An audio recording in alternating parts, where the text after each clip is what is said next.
தேசிய மகளிர் ஜோதிட கூட்டமைப்பின் சார்பாக ஆன்லைன் கருத்தரங்கு வாரம் ஞாயிற்றுக்கிழமை அன்னைக்கு சிறப்பு நட்சத்திர விருந்தினராக வருகை புரிந்து ஜோதிடம் சம்பந்தப்பட்ட மற்றும் ஆன்மீக சம்பந்தப்பட்ட பல்வேறு தகவல்கள் வாரம் நமது தேசிய மகளிர் ஜோதிட கூட்டமைப்பு சார்பாக நடைபெற்றுக் கொண்டிருக்கின்றது.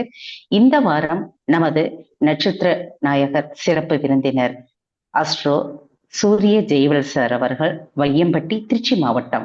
இவர் பார்த்தோம்னா திருமணம் சம்பந்தப்பட்ட நிறைய ஆய்வுகளை ஒரு கணவன் ஒரு மனைவி ஒரு திருமணம் நடக்கிறதுக்கு முன்னாடியே ஒரு பிரச்சனைங்கிறது வருது அப்படின்னா பிரச்சனை வர்றதுக்கு முன்னாடி அந்த ஜாதக இணைவுகளை சரியான முறையில இணைவு கொடுத்தோம் அப்படின்னா அவர்களுடைய வாழ்க்கை மிக சிறப்பா இருக்கும். இப்ப இன்றைய காலகட்டங்கள்ல பார்த்தோம் அப்படின்னா இன்னைக்கு கல்யாணம் பண்றாங்க, நாளைக்கே டைவர்ஸ் பண்ணிட்டு போயிடுறாங்க. அது மாதிரி ஆனா பழைய காலங்கள்ல பார்த்தோம்னா 60 வயசு 100 வயசு வரையிலுமே இணைபிரியா தம்பதிகளா வாழ்ந்துட்டு இருந்த தம்பதிகள் இன்னும் ஒரு சிலரை தான் நம்ம பார்க்க முடியுதே தவிர அனைவரையுமே இன்னைக்கு பார்க்க முடியறது இல்லை. இதுக்கு காரணம் ஜாதக ரீதியாகவும் மன ரீதியாகவும் நிறைய பிரச்சனைகள் இன்னைக்கு சமூகத்துல ஃபேஸ் பண்ணிக்கிட்டு இருக்கிறாங்க. அப்படிங்கிறப்ப இந்த ஜாதக ரீதியா இணைவுகளை நம்ம எப்படி கொடுக்கலாம், எது மாதிரி இணைவுகள் ரொம்ப சிறப்பு கொடுக்கும், களத்திர பாவமும் சரி ஸ்தானமும் சரி, அடுத்தது பார்த்தோம் அப்படின்னா அவங்களுக்கு கல்யாண யோகமும் சரி எந்த காலகட்டங்கள் சிறப்பு கொடுக்கும் அப்படிங்கிறதுக்காக நமக்கு வருகை புரிந்திருக்கிற அன்பு சகோதரர் அவர்களை வருக வருக என நமது தேசிய மகளிர் ஜோதிட கூட்டமைப்பு சார்பாக வரவேற்கின்றோம். வருக சார். எங்களுடைய தேசிய மகளிர் ஜோதிட கூட்டமைப்பினுடைய பொதுச் செயலாளர் கார்த்திகா வாசிகி மேடம் அவர்கள் வருகை புரிஞ்சிருக்கிறாங்க. மேடம், சார் பத்தி ஒரு சில வார்த்தைகள் நீங்க கொஞ்சம் வாழ்த்துக்கள் வழங்கிருங்க, அந்த நிகழ்ச்சிக்கு போகலாம். வணக்கம் சார். ஜோதிட சக்கரவர்த்தி சூரிய ஜெயவல் சார் அவர்களை எனக்கு ஏற்கனவே தெரியும். நல்ல சிறந்த ஜோதிடர், அவங்க நிறைய படிச்சிருக்கிறாங்க. நம்மளுடைய ஜோதிட மகளிர் கூட்டமைப்பிற்கு சிறப்புரையாற்ற வந்திருக்கிறதுக்கு ரொம்ப நன்றி சார். ரொம்ப சந்தோஷமா இருக்கு. உங்களுடைய கருத்துக்களை வாரி வழங்குங்க சார். ரொம்ப நன்றி சார். ஜோதிட மகளிர் குழுவில் இருக்கும் அனைத்து தோழிகள் அனைவருக்கும் என்னுடைய வாழ்த்துக்கள், வணக்கங்கள். நன்றி.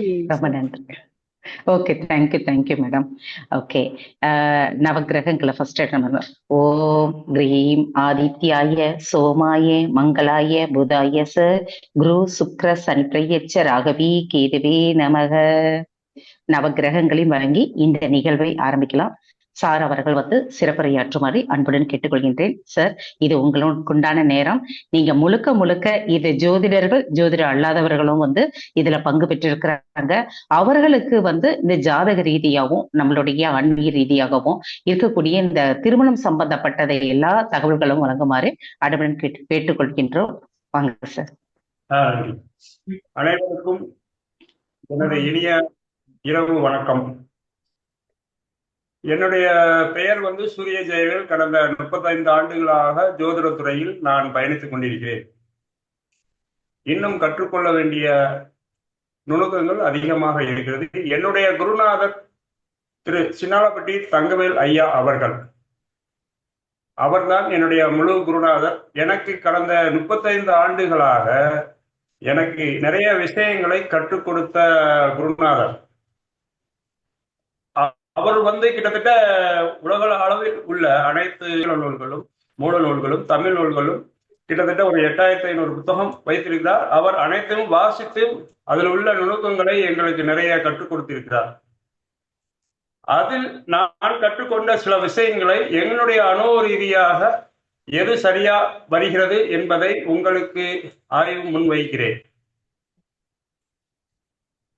ஒரு ஜோதிடர் எப்படி இருக்க வேண்டும் முதலில் அப்படின்ட்டு நாம சில விதிமுறைகள் உள்ளது.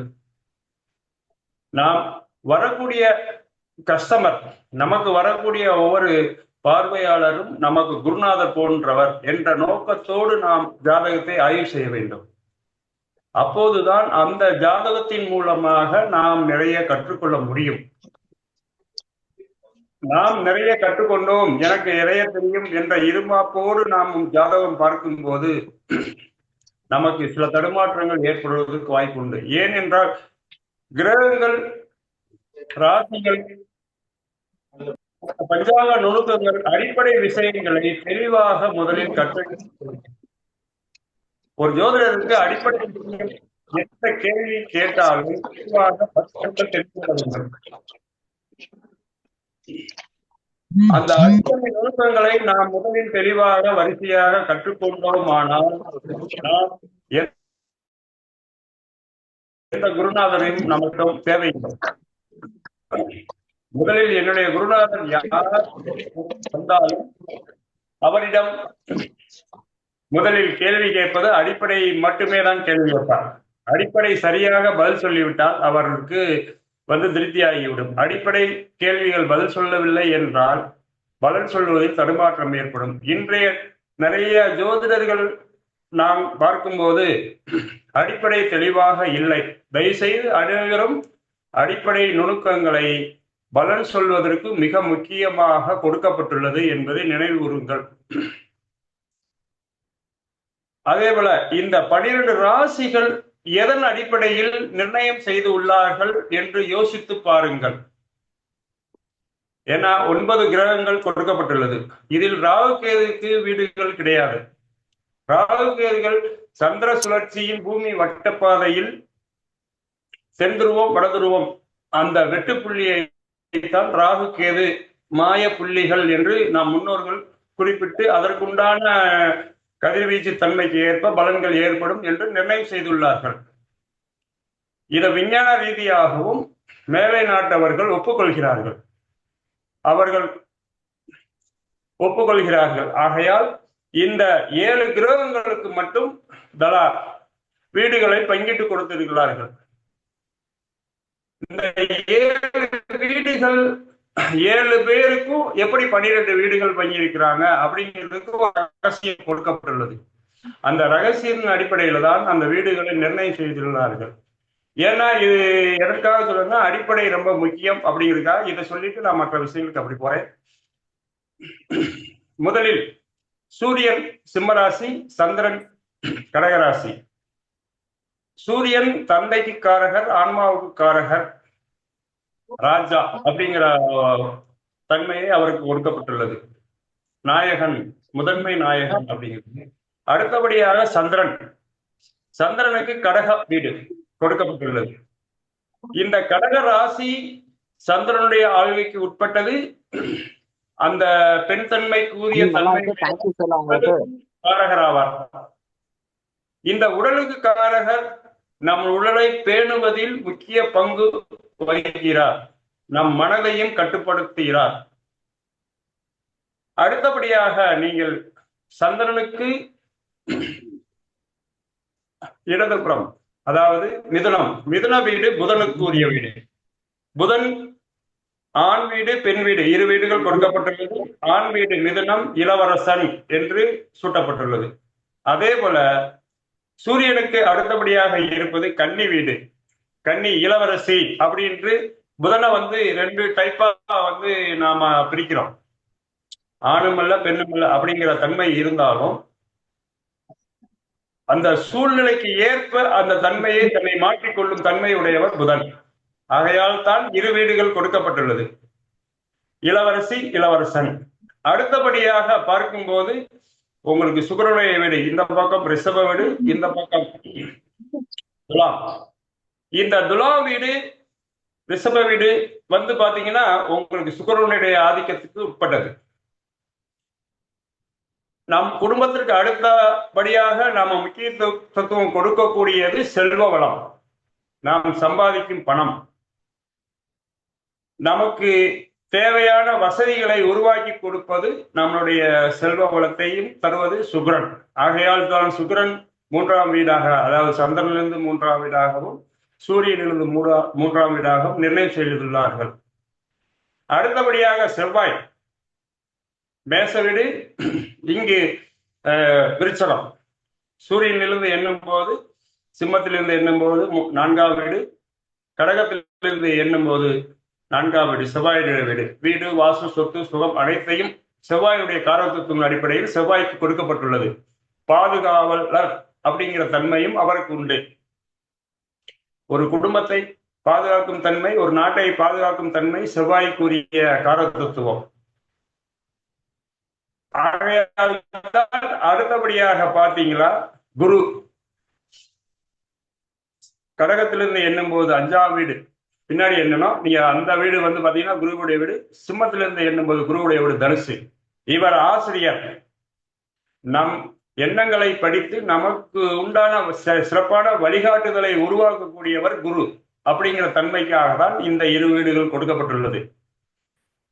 அதற்கு அடுத்தபடியாக இருவருக்கும் 6ஆம் வீடாக கொடுக்கப்பட்டுள்ளது சனியினுடைய வீடு. சனி வந்து தொழிலாளி, நமக்கு பணிவிடை செய்யக்கூடிய நபர். ஒரு அரச குடும்பத்திற்கோ பணிவிடை செய்யக்கூடிய நபர்.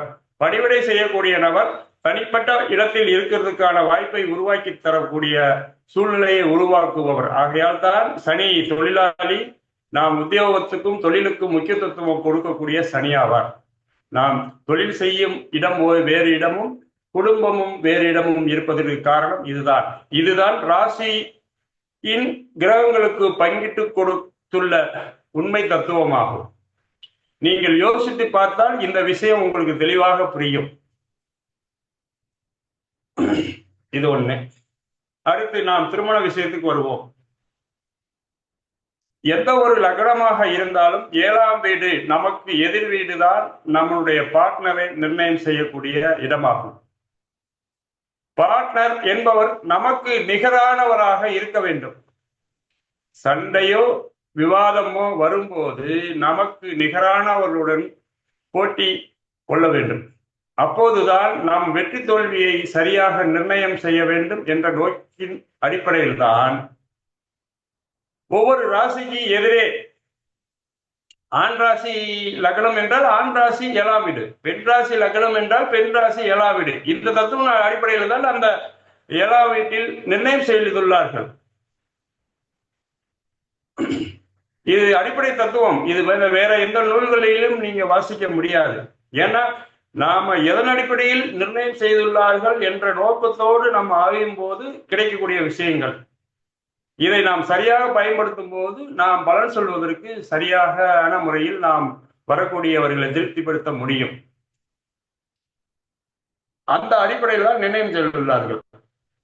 7ஆம் வீடு நம்ம பார்ட்னர். சரி, 6ஆம் வீடு நோய், கடன், தொந்தரவு, அதுகள் கொடுக்கப்பட்டுள்ளது.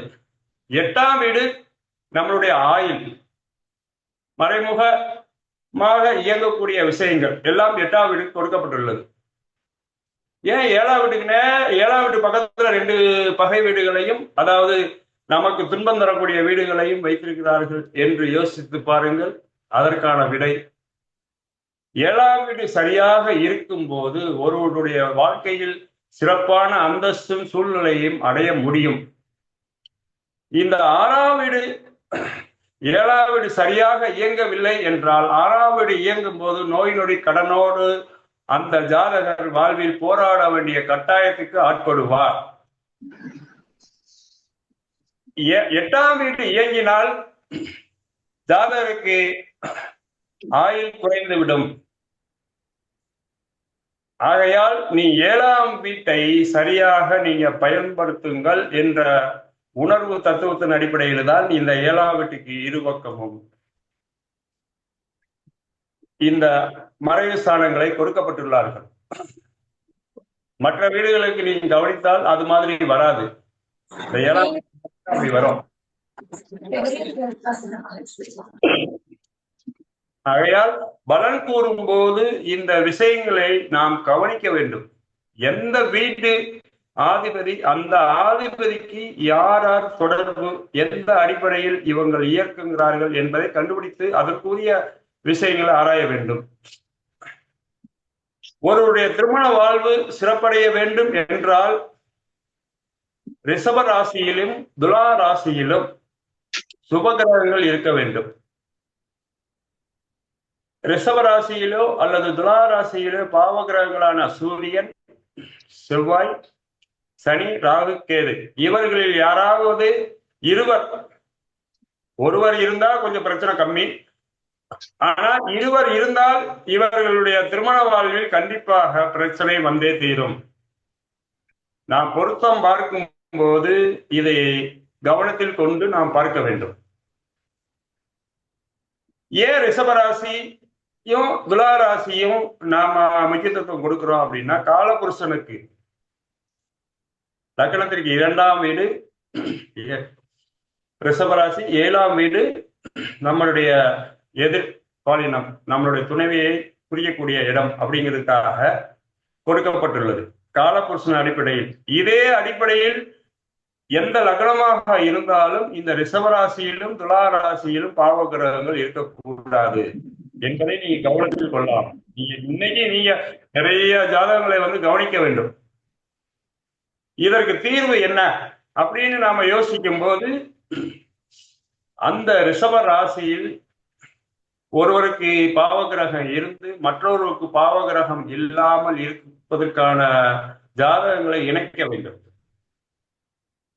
சுபகிரகங்களான குரு சுக்கிரன் இருந்தால்,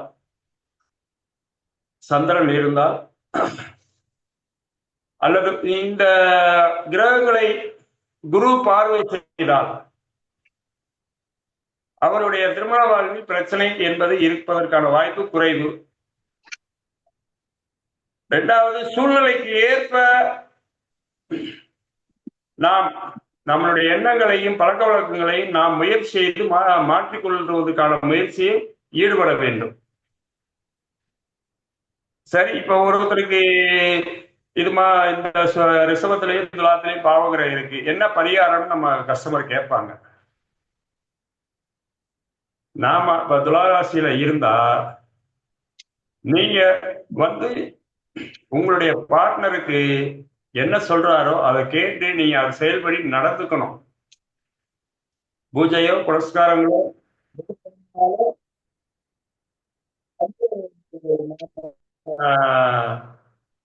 அந்த சூழ்நிலையை மாற்ற முடியாது. நாம் முதலில் மாறிக்கொள்வதற்கான முயற்சிகள் ஈடுபட வேண்டும். அப்போதுதான் அந்த பிரச்சனையிலிருந்து தப்பித்துக் கொள்ள முடியும். புத்திசாலித்தனமாக எப்படி செயல்பட வேண்டும், நம்மளுடைய பார்ட்னருடைய செய்கைகள் பழக்க வழக்கங்களை முதலில் தெரிந்து கொண்டு அதற்கேற்ப சூழ்நிலைக்கு ஏற்ப மாறி பழகிக் கொள்ள வேண்டும். அப்போது அந்த பிரச்சனையிலிருந்து நம்மளால் தப்பித்துக் கொள்ள முடியும். நீங்கள் ஆலயங்கள் செல்வதோ இல்ல பூஜைகள் செய்வதோல இது மாற்ற முடியாது. நம்மை நாம மாற்றிக்கொள்ள முடியும். எங்களுடைய பரிகாரம், எங்களுடைய குருநாதருடைய பரிகாரம், எங்களுடைய பரிகாரம் இதுதான். நாங்க ஆலயங்கள் செல்ல சொல்வதோ இல்ல மற்றபடி பூஜை புரஸ்காரங்களோ சொல்வது இல்லை. அந்த ஜாதகர்களுடைய சூழ்நிலை என்ன, எப்படி இருக்கு, எப்படி நீங்க நடந்துக்கணும், எப்படி பழகிக்கணும் அப்படிங்கிற நோக்கத்தோடு தான் அவருடைய ஆய்ந்து அவருடைய தன்மைகளை மாற்ற முயற்சி செய்வோம். இது 100க்கு ஒரு 60 பேர் கேட்டுக்கிறாங்க, 40 பேர் கேட்கறது இல்லை. அந்த 60 பேருக்கு கேட்டு கரெக்டா இருக்கிறவங்க நிறைய பேர் தன்னுடைய வாழ்வில் சிறப்படைந்திருக்கிறார்கள். ஆகையால் நீங்கள் அந்த கிரகத்துடைய பலம் பலவீனத்தை நிர்ணயம் செய்து பலவீனமாக உள்ள கிரகத்தின் காரகத்துவத்தை மேம்படுத்தும் போது வாழ்வில் நலம் பெற முடியும். இந்த 2ஆம் வீடு ஏன் நமக்கு முக்கியத்துவம் கொடுக்கிறது? குடும்பம், நம்மளுடைய குடும்பம், குடும்பத்தில் உள்ள நபர்களை குறிக்கக்கூடிய இடம், நாம் சம்பாதித்து சேர்த்து வைக்கும் பணத்தை குறிக்கக்கூடிய இடம். 2ஆம் வீட்டில் பாவ கிரகங்கள் அதிகபட்சமாக இருக்கும்போது நிறைய சம்பாதிக்க முடியும். முறையான வழியில் இருக்கிறதுக்கான வாய்ப்பு குறைவு. திருமண வாழ்வில் முரண்பாடுகள் இருந்து கொண்டே இருக்கும். ஏன்னா சம்பாதிப்பதற்கு முக்கியத்துவம் கொடுக்கும் ஜாதகராக இருப்பதால் குடும்பத்தை சரியாக இவர் கவனிக்கக்கூடிய தன்மை குறைவாகி விடுகிறது. அப்ப அந்த ஜாதகரை குடும்பத்துக்கு நீங்கள் முக்கியத்துவம் கொடுக்க வேண்டும் என்று நாம் வலியுறுத்த வேண்டும். அப்படி வலியுறுத்தும் போது அவர்களுக்கு சிறிது பிரச்சனைகள் அவங்களால் காப்பாற்றிக் கொள்ள முடியும். 7ஆம் வீடு நம்மளுடைய பார்ட்னர், தொழில் பார்ட்னர் முதல் கொண்டு இதுல வருவாங்க. அந்த 7ஆம் வீட்டில் பாவ கிரகங்கள் 6, 8 பாவ கிரகங்கள் 6, 8 6ஆம் ஆதிபதிகளின் தொடர்பு இல்லாமல் இருக்க வேண்டும். அப்போதுதான் திருமண வாழ்வு மகிழ்ச்சியாக இருக்கும்.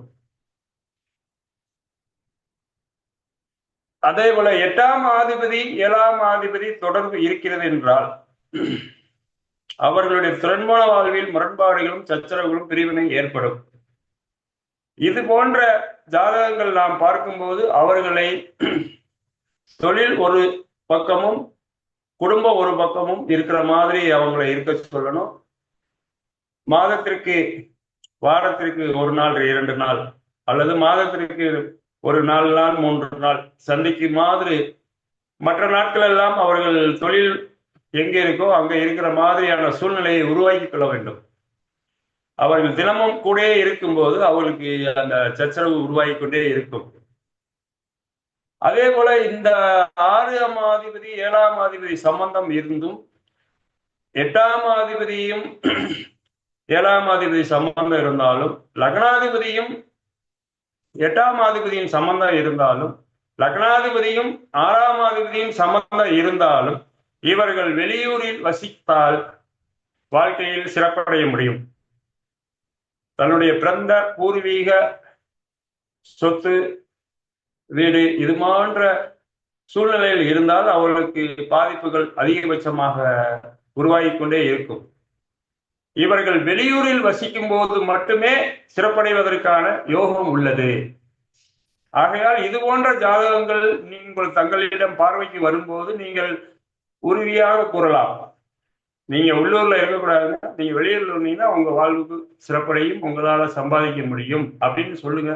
கண்டிப்பா இது போன்ற ஜாதகங்களை நாங்கள் நிறைய பேருக்கு அனுபவ ரீதியாக சொல்லும் போது அவங்க வாழ்வில் வெற்றி அடைந்துள்ளார்கள். இந்த விதி பாத்தீங்கன்னா ஜாதக சிந்தாமணி என்ற நூல் மிக பழமையான நூல், கிட்டத்தட்ட ஒரு 2200 பாடல்கள் உள்ளது. அந்த நூலில் குறிப்பிடப்பட்டுள்ளது. நான் சொல்ற விஷயங்கள் அனைத்துமே மூல நூல்ல இருந்து எடுத்ததுதான். எதுவுமே வேற யாராவது புதுசா கண்டுபிடிச்சது அப்படிங்கிறதுலாம் கிடையாது. இன்னைக்கு புதுசு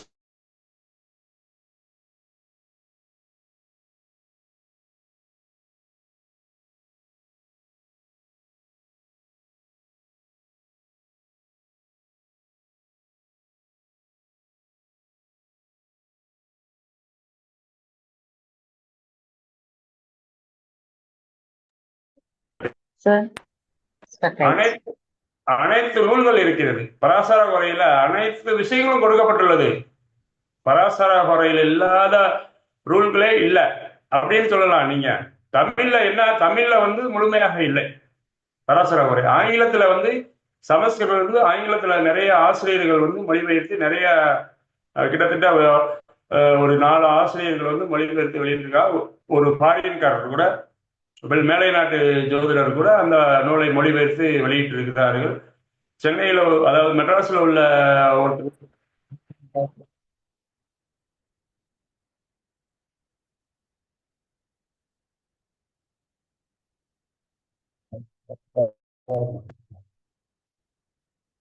அதனால அந்த சந்தானம் அப்படிங்கிற ஒருத்தர் அந்த பராசர உரை மொழிபெயர்த்து கிட்டத்தட்ட ஒரு 1000 பக்கங்களுக்கு மேல் அனைத்து விதிகளும் உங்களுக்கு விளக்கி சொல்லப்பட்டிருக்கு சமஸ்கிருத மூல நூல்ல இருக்குது. ஆகையால நீங்க நிறைய மூல நூல்கள் படிக்கும் போது நிறைய விஷயங்களை உங்களால் புது புது விஷயங்களை நீங்கள் கண்டுபிடித்துக் கொள்ள முடியும். அனுபவ ரீதியாக அனைத்தும் சரியாக உள்ளது. அடுத்து பாத்தீங்கன்னா உங்களுக்கு இந்த 2ஆம் ஆதிபதி லக்னத்துல இருக்காரு அப்படின்னா உங்களுக்கு குடும்பத்துக்கு முக்கியத்துவம் கொடுக்கக்கூடிய நபர். அதிகமா உணர்ச்சி வசப்படுவாரு. 7ஆம் அதிபதி லக்னத்துல இருந்தாலும் அதிகமா உணர்ச்சி வசப்படக்கூடிய நபர். தனது பார்ட்னருக்கு, துணைவருக்கு முக்கியத்துவம் அதிகமாக கொடுப்பார். அந்யோன்யம் அவங்களுக்கு அதிகமாக இருக்கும். இணைபிரியாத தம்பதிகள், நீங்கள் வயசாயும் இணைபிரியாத தம்பதிகளுடைய ஜாதகங்களை நீங்க பார்க்கும்போது இந்த 7ஆம் அதிபதி 1ஆம் அதிபதி சம்பந்தம், 2ஆம் அதிபதி 1ஆம் அதிபதி சம்பந்தம் கண்டிப்பாக இருக்கும். நீங்க அந்த நம்ம வயதான தம்பதியுடைய ஜாதகம் பார்க்கும்போது இதை கவனித்து பாருங்கள். அதே போல இந்த 2ஆம் அதிபதி 2லே இருக்கிறார் அப்படி என்றால் பொருள் முதல்வாதத்துக்கு முக்கியத்துவம் கொடுக்கக்கூடிய நபர். அவர் குடும்பத்தை முக்கியத்துவம் கொடுக்க மாட்டாரு. சம்பாதிக்கிறதுக்கு என்ன வழி, எப்படி சம்பாதிக்கணும், நிறைய சேர்க்கணும், குடும்பத்துக்காக இவர் உழைப்பாரு, அவ்வளவுதான். குடும்பத்தை கவனிக்கக்கூடிய ஒரு தன்மை குறைவா இருக்கும். இந்த 7ஆம் அதிபதி 2ல இருந்தாலும் அதே மாதிரிதான். குடும்பத்தைக்கு இவர் நிறைய உழைப்பாரு, குடும்பத்துக்கு முக்கியத்துவம் கொடுத்து நிறைய சம்பாதிப்பாரு, அப்படித்தான் இருக்குமே தவிர, ஆனா குடும்பத்தோடு அந்யோன்யமாக இருப்பதற்கான வாய்ப்புகள் குறைவாக இருக்கும். இந்த 2ஆம் அதிபதி 3ல இருந்தாலும், இந்த 7ஆம் அதிபதி 3ல இருந்தாலும், அந்த ஜாதகர் அதிகமாக உணர்ச்சி வசக்கூடிய தன்மையுடையவர். இவர்களுக்கு சம்பாதிக்கும் வாய்ப்பு குறைவு. ஆனால் நல்ல திறமையானவர், குடும்பத்திற்காக பற்று பாசுதல், உற்றார் உறவினர்களோடு அதிக சந்தோஷமான சூழ்நிலையில் இருக்க பழகிக் கொள்ளும் தன்மையுடையவர். 7ஆம் அதிபதி 4ல் இருக்கும்போது நிறைய சொத்து சுகம் சம்பாதிக்கக்கூடிய வாய்ப்புகளை உருவாக்கி தரும். குடும்பத்திற்கு இவர் நெருங்கிய உறவு குறைவாக இருக்கும். ஏன்னா உங்களுக்கு எப்பயுமே நீங்க கவனிச்சுக்கணும், 1, 5, 9 உயிர் பாகங்கள், 2, 4, 6, 10 இந்த பாவங்கள் பொருள் தரும் பாவங்கள் சொல்லுவாங்க, இரட்டைப்படை தன்மையுடையது. அதே போல இந்த ஒற்றை ராசிகள் 6 ராசிகளும், இரட்டை ராசிகள் 6 ராசிகளும் நம்ம மேசராசி ஆண் ராசி, ரிஷபராசி பெண் ராசி, இப்படி நம்ம முன்னோர்கள் அந்த அடிப்படையில கொடுத்திருப்பாங்க. இப்ப இந்த தன்மையும் நாம ஜாதகம் பார்க்கும்போது கவனிக்க வேண்டும்.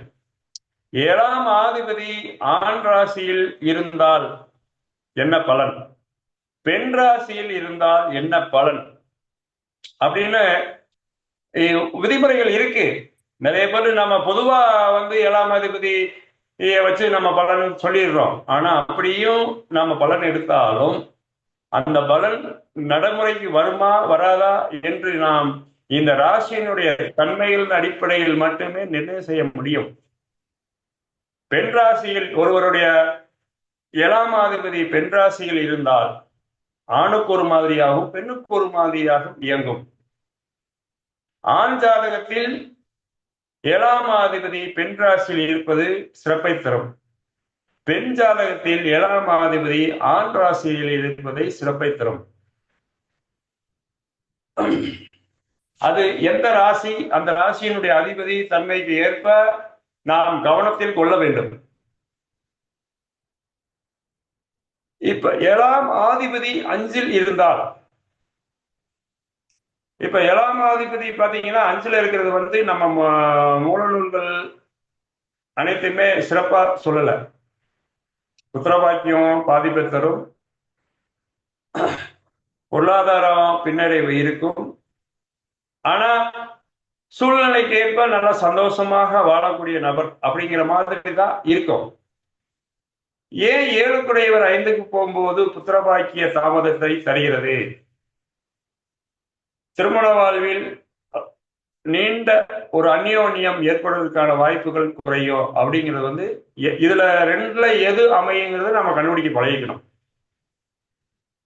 அந்த 7க்குடையவர் ஆண் கிரகமாக இருக்கும்போது, அந்த வீட்டில் இருக்கும்போது பெண்ணுக்குரிய தன்மை அவருக்கு அதிகமாக இருக்கும். குடும்பத்தில் அந்யோன்யம் கூடுதலாக இருப்பார்கள். நாம் 5ஆம் அதிபதியினுடைய நிலைக்கு ஏற்ப நம்ம புத்திரம் அமையுமா அமையாதுங்கிறத நம்ம முடிவு பண்ணிக்கலாம். இந்த 7க்குடையவர் 6ல் இருந்தால் திருமண வாழ்வில் சிறப்பில்லை. 7க்குடையவர் 7லே இருக்கும்போது திருமண வாழ்வு நலம் தரும். சம்பாதிக்கக்கூடிய மனைவி, பொருள் முதல்வாதத்துக்கு முக்கியத்துவம் கொடுக்கக்கூடிய மனைவி, துணைவர் அமைவார். ஒரு திருப்தியான சூழ்நிலை உருவாகும். 7க்குடையவர் 8ல் இருக்கும்போது ஏமாற்றம் தரக்கூடிய துணைவர்கள், அடிக்கடி சஞ்சரவு பிரச்சனைகள் ஏற்படுத்தும்.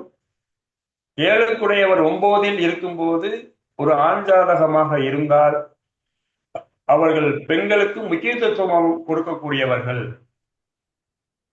எப்போதுமே அந்த பெண்களுடைய சிந்தனை அவர்கள் மனசுக்குள்ள ஓடிக்கிட்டே இருக்கும். ஏன்னா 7ஆம் வீட்டுக்கு 3ஆம் இடம்.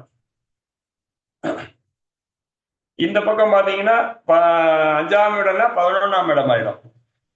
ஏன்னா அந்த 7ஆம் வீட்டை வந்து அதிகமா இயங்க செய்யக்கூடிய வீடுகள். எந்த ஒரு விஷயமா இருந்தாலும் நம்ம அதிகப்படியாக நாம நெருங்கும் போது அந்த விஷயத்தினால் துன்பமும் பிரச்சனையும் அடைவோம் அப்படிங்கிற தத்துவத்தின் அடிப்படையில தான் இந்த 5ஆம் வீட்டுல இருக்கிற 7க்குடையவர் 5ல இருக்கிறதுக்கும் காரணம், 7க்குடையவர் 3ல இருக்கிறதுக்கு காரணம். பெண்களுடைய ஜாதகத்தில் முக்கியத்துவம் கொடுக்கும் போது பெண்களுக்கு யோகம் தரும். சிறப்பான ஒரு நல்ல ஒரு சூழ்நிலை, யோகமான வாழ்க்கையும் அமையும். 7க்குடையவர் 9ல் இருக்கும்போது, 10ல் இருக்கும்போது சம்பாதிக்கக்கூடிய வாய்ப்புகள் அதிகபட்சமாக இருக்கும். தொழில் ரீதியான அந்த கூட்டணி அடிப்படையில் வாழ்க்கை துணை அமைவதற்கான வாய்ப்புகள் உருவாகும். 11ல் இருக்கும்போது நல்ல சிறப்பான வெற்றி வகை சூடக்கூடிய ஒரு துணை, வாழ்க்கை துணை அமையும். இது வந்து நீங்க எந்த லக்னம், எந்த லக்னத்தின் அடிப்படையில அந்த கிரகம் பலம் பலவீனத்தின் அடிப்படையில தான் இது நிர்ணயம் பண்ணிக்கணும். நான் வந்து இப்ப சொல்லக்கூடியது பொதுவான விஷயங்கள். 12ல் இருக்கும்போது இவர்கள் பிரிவினை, உடல் ரீதியான குறைபாடுகள், அதாவது நோய் நொடி தொந்தரவு, அதிக பிரச்சனை தருவதற்கான வாய்ப்புகள் உள்ளது. குடும்பத்தோடு ஒரு ஒற்றி அந்யோன்யமாக வாழக்கூடிய வாய்ப்பு குறைவாகிவிடும். இப்ப இந்த 7 கிரகங்கள்ல 9 கிரகங்கள்ல சூரியன் 7ல் ஒருவருக்கு இருந்தால், அந்த ஒரு ஆண் ஜாதகரா இருந்தால் திருமணம் தாமதமாகும். தந்தையார் இறந்த பிறகு அல்லது தந்தையார் இல்லாத சூழ்நிலையில் தான் அவருக்கு திருமணம் ஆகும். இதுல 3, 7, 11 இந்த ராசிகள்ல சூரியன் இருந்தாலும்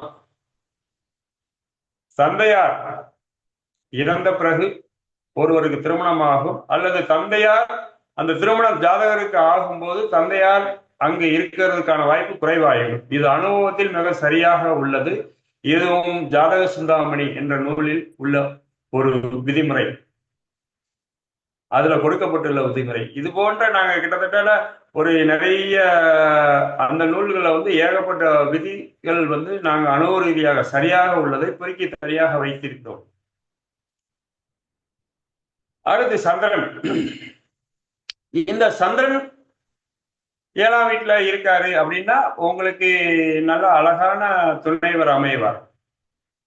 ஆண் ஜாதகமாக இருந்தால் அந்த ஜாதகர் மனைவியின் மீது சந்தேகம் ஏற்படும்.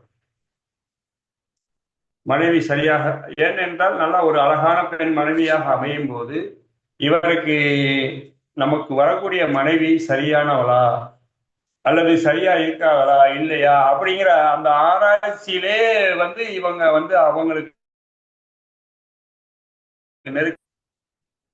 இது பாத்தீங்கன்னா எந்த வீடுகள்லயும் ஒரு கணக்கு இருக்கு, எந்தெந்த வீடுகள்ல அமைஞ்சா இந்த மாதிரி அப்படின்னு நம்ம கணக்கு பண்ணிக்கலாம். சந்திரன் பலவீனமாக இருக்கும் போதும் 6, 8, 12ஆம் அதிபதிகள் தொடர்பு இருக்கும் போதும் அந்த ஜாதகருடைய துணைவியார் அந்த பிரிவினை கண்டிப்பாக உருவாகிவிடும். அது சில பேருக்கு மரணம் அப்படிங்கிறது கூட நீங்கள் தற்கொலை செய்து கொள்ளக்கூடிய வாய்ப்பு கூட அந்த ஜாதகரால் தான் ஏற்படுமே தவிர, சந்திரன் 7ல உள்ளும் போது ரொம்ப கவனிக்கணும், நுண்ணியமா கவனிக்கணும், எந்த கிரகம் தொடர்பு இருக்கு அப்படிங்கிறத நீங்க கவனிக்கணும். இதெல்லாம் நம்ம பொருத்தம் பார்க்கும் போதே கவனிச்சிடணும். ஒரு பொருத்தம், திருமண பொருத்தம் பார்க்கும் போதே இந்த ஜாதகர் இந்த ஜாதகி திருமண வாழ்வில் என்னென்ன இன்னல்களை என்னென்ன யோகங்களை வாழ்க்கையில் சந்திப்பார்கள் என்றதை நாம நிர்ணயம் செய்து விட முடியும். ஆகையால் தான் வெறும் நட்சத்திர பொருத்தம் மட்டுமே திருமண பொருத்தம் இல்லை. ஜாதக ரீதியாக அந்த கிரக ரீதியாக ராசி ரீதியாக தனித்தனியான பொருத்தங்கள் உண்டு. அதன் அடிப்படையில் நாம் திருமண பொருத்தத்தை நிர்ணயம் செய்ய வேண்டும். ஆனா இன்னைக்கு உள்ள சூழல் என்னதான் நிறைய ஜாதகங்கள் நாம திருமண போத்து சரியாக இருக்கிறது என்று நாம் இது 90% சரியா இருக்குங்க, இதை திருமணம் பண்ணிக்கிட்டா நல்லா இருப்பாங்கன்னு சொன்னா கூட இன்னைக்கு மக்கள் வந்து அதை பண்றதில்லை. அவர்கள் ஒரு கணக்கு வைத்திருக்கிறார்கள். பொருள் பொருள் முதல்வாதம், ஜாதகருடைய தன்மைகள், அழகுகள், இதை பூரா முக்கியத்துவம் கொடுத்து நாம 50% 60% அப்படின்னு சொல்றதான் இன்னைக்கு திருமணம் பண்றாங்க. ஆனா நாம் பொருத்தம் சரியாக இருக்கு அப்படின்னா இருக்குன்னு ஆணித்தரமா சொல்லிவிட வேண்டும்.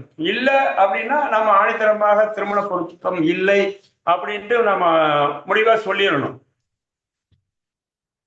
7ஆம் வீட்டில் செவ்வாய் இருக்கும்போது எந்தெந்த வீடுகள் இருந்தால் தோஷம் உண்டு இல்ல அப்படின்ற ஒரு கணக்கு இருக்கு. 7ஆம் வீடு பெண் ராசியாக அமைந்து ஆண் ஜாதகராக இருந்தால் அந்த ஜாதகருக்கு தோஷத்தை தருவதற்கான வாய்ப்புகள் உள்ளது. பெண் ஜாதகருக்கு ஆண் ஜாதகமாக ஆண் ராசியாக 7ஆம் வீடு அமைந்து விட்டாலும் தோஷத்தை தருவதற்கான வாய்ப்புகள் உள்ளது. ஏன் அப்படி? இந்த செவ்வாய் வந்து ஆண் கிரகம் எந்த ராசியில் இருக்காரோ அந்த ராசியினுடைய ஆதிக்கத்துக்கு உட்படுவார் செவ்வாய். ஏன்னா செவ்வாய் வந்து சுயமா சிந்திக்கக்கூடிய தன்மை குறைவுள்ளவர். செவ்வாயை யார் இயக்குகிறார்களோ அந்த இயக்கத்துக்கு ஏற்ப செயல்படுவார். செவ்வாய் தனித்து பலம் பெறும்போது தன்னிச்சையாக முடிவு செய்யக்கூடிய, அதாவது எதுக்கு எடுத்தாலும் வந்து முன்னணிக்கிற மாதிரி, முன்கோபி அப்படிங்கிற மாதிரி சடனா வந்து அவங்களுக்கு முதல்ல கை நீண்டும். பேச்சுவார்த்தைகள்லாம் இருக்கிறதுக்கான வாய்ப்பு இருக்காது. அதனாலதான் அந்த செவ்வாயோட முரண்பாடு தன்மையையும் வந்து தன்மையினாலதான் அந்த தோஷம் அப்படிங்கிறத வந்து கொண்டு வந்திருக்கிறாங்க. ஆக்சுவலா வந்து செவ்வாய் தோஷங்கிறது வந்து ஒரு ரெண்டே விஷயம். ஒரு ஆண் ஜாதகருக்கு செவ்வாய் தோஷம் இருக்கிறது என்றால் அவர் முழுமையாக அம்மாவை போல் இருப்பார். நீங்க ஜாதகத்தையே பார்க்க வேண்டியதில்லை. யாரெல்லாம் அம்மாவை மாதிரி அந்த பழக்க வழக்கம், நடைமுறைகள், பேச்சு, செயல்பாடுகள், இயக்கங்கள் இருக்கார்களோ அவர்களுக்கு செவ்வாய் தோஷம் உண்டு. ஒரு ஆணுடைய ஜாதகத்தில். ஒரு பெண்ணுடைய ஜாதகத்தில் செவ்வாய் ஆதிக்கம் இருக்கு என்றால் அப்பாவை போல் இருப்பார். அப்பா எப்படி நடைமுறையில் நடந்து கொள்கிறாரோ அவருடைய பழக்க வழக்கங்கள், நடைமுறைகள், பேச்சுகள், வழக்குகள் அனைத்துமே தந்தையாருடைய இயக்கத்தில் இருப்பார். இது வந்து பெண்ணுக்கு செவ்வாதோஷம். அவ்வளவுதான் மேட்ரு. நீங்க ரொம்ப குழம்ப வேண்டியதில்லை. நீங்க யாரு என்ன சொன்னாலும் கேட்க வேண்டியதில்லை. 8ஆம் வீட்டுல இருக்கு, 2ஆம் வீட்டுல இருக்கு, 3ஆம் வீட்டுல இருக்கு, அதெல்லாம் நம்ம பார்க்க வேண்டிய அவசியமே இல்லை. செவ்வாதோஷம் நமக்கு இருக்கிற மாதிரி அந்த ஜாதக அமைப்பு இருக்கு அப்படின்னா அவங்க ஜாதகரை நீங்கள் முதலில் கவனியுங்கள். கவனிச்சா இப்படிதான் இருக்கும், பெண்ணா இப்படிதான் இருக்கும். இது வந்து நாங்க அனுபவபூர்வமா கிட்டத்தட்ட ஆயிரக்கணக்கான ஜாதகங்களை பார்த்து இது முடிவு செய்த விஷயம். இது என்னுடைய குருநாதர் எங்களுக்கு கற்றுக் கொடுத்த விஷயம். ஆகையால் நீங்கள் பார்க்கும்போது இதை கவனித்தா தெரிஞ்சிடும். 7ஆம் வீட்டில் புதன் இருக்கும்போது, ஆனா தனித்து புதன் இருப்பது நன்மை தராது. புதனுடன் கிரகங்கள் இணைந்திருப்பது நன்மையை தரும். 7ஆம் வீட்டில் புதன் மட்டும் தனித்திருந்தால் இவருடைய அந்த ஜாதகருடைய தாய் தந்தையார்கள் பிரிவு கண்டிப்பாக இருக்கும். சம்பந்தம் இல்லாம வந்து அவங்க கொடுக்கல. ஏன்னா புதன் வந்து தன்னிச்சையா இயங்கக்கூடிய தன்மை குறைவு. புதன் கூட யாரு இருந்தாலும் அந்த சிறப்பை மேம்படுத்தி தன்னுடைய சிறப்பையும் தரக்கூடிய தன்மையுடையவர். துணைவர் நல்ல திறமையானவர், படித்தவர், அது மாதிரிதான் அமையும். ஆனா ஜாதகருடைய தந்தையார் தாயார் வந்து பிரிவினை இருக்கும் அப்படிங்கிறத நம்ம கண்டுபிடிச்சிடலாம். இது வந்து வீமகவி என்ற நூலில் கொடுக்கப்பட்ட ரூல். வீமகவிங்கிற ஒரு நூல் வந்து நீங்க கேள்விப்பட்டிருப்பீங்க. அந்த நூல்ல ஏகப்பட்ட ரூல்கள் வந்து விதிகள் மூல நூலை வந்து நிறைய வாசிக்கணும்னு சொல்றது இதுக்குதான். அது கொடுக்கப்பட்ட முறை சரியாக உள்ளது. குரு 7ஆம் வீட்டில் இருக்கும்போது வாழ்க்கை துணை சிறப்பான ஒரு துணை அமைவதற்கான வாய்ப்புண்டு. சம்பாதிக்கும் திறமை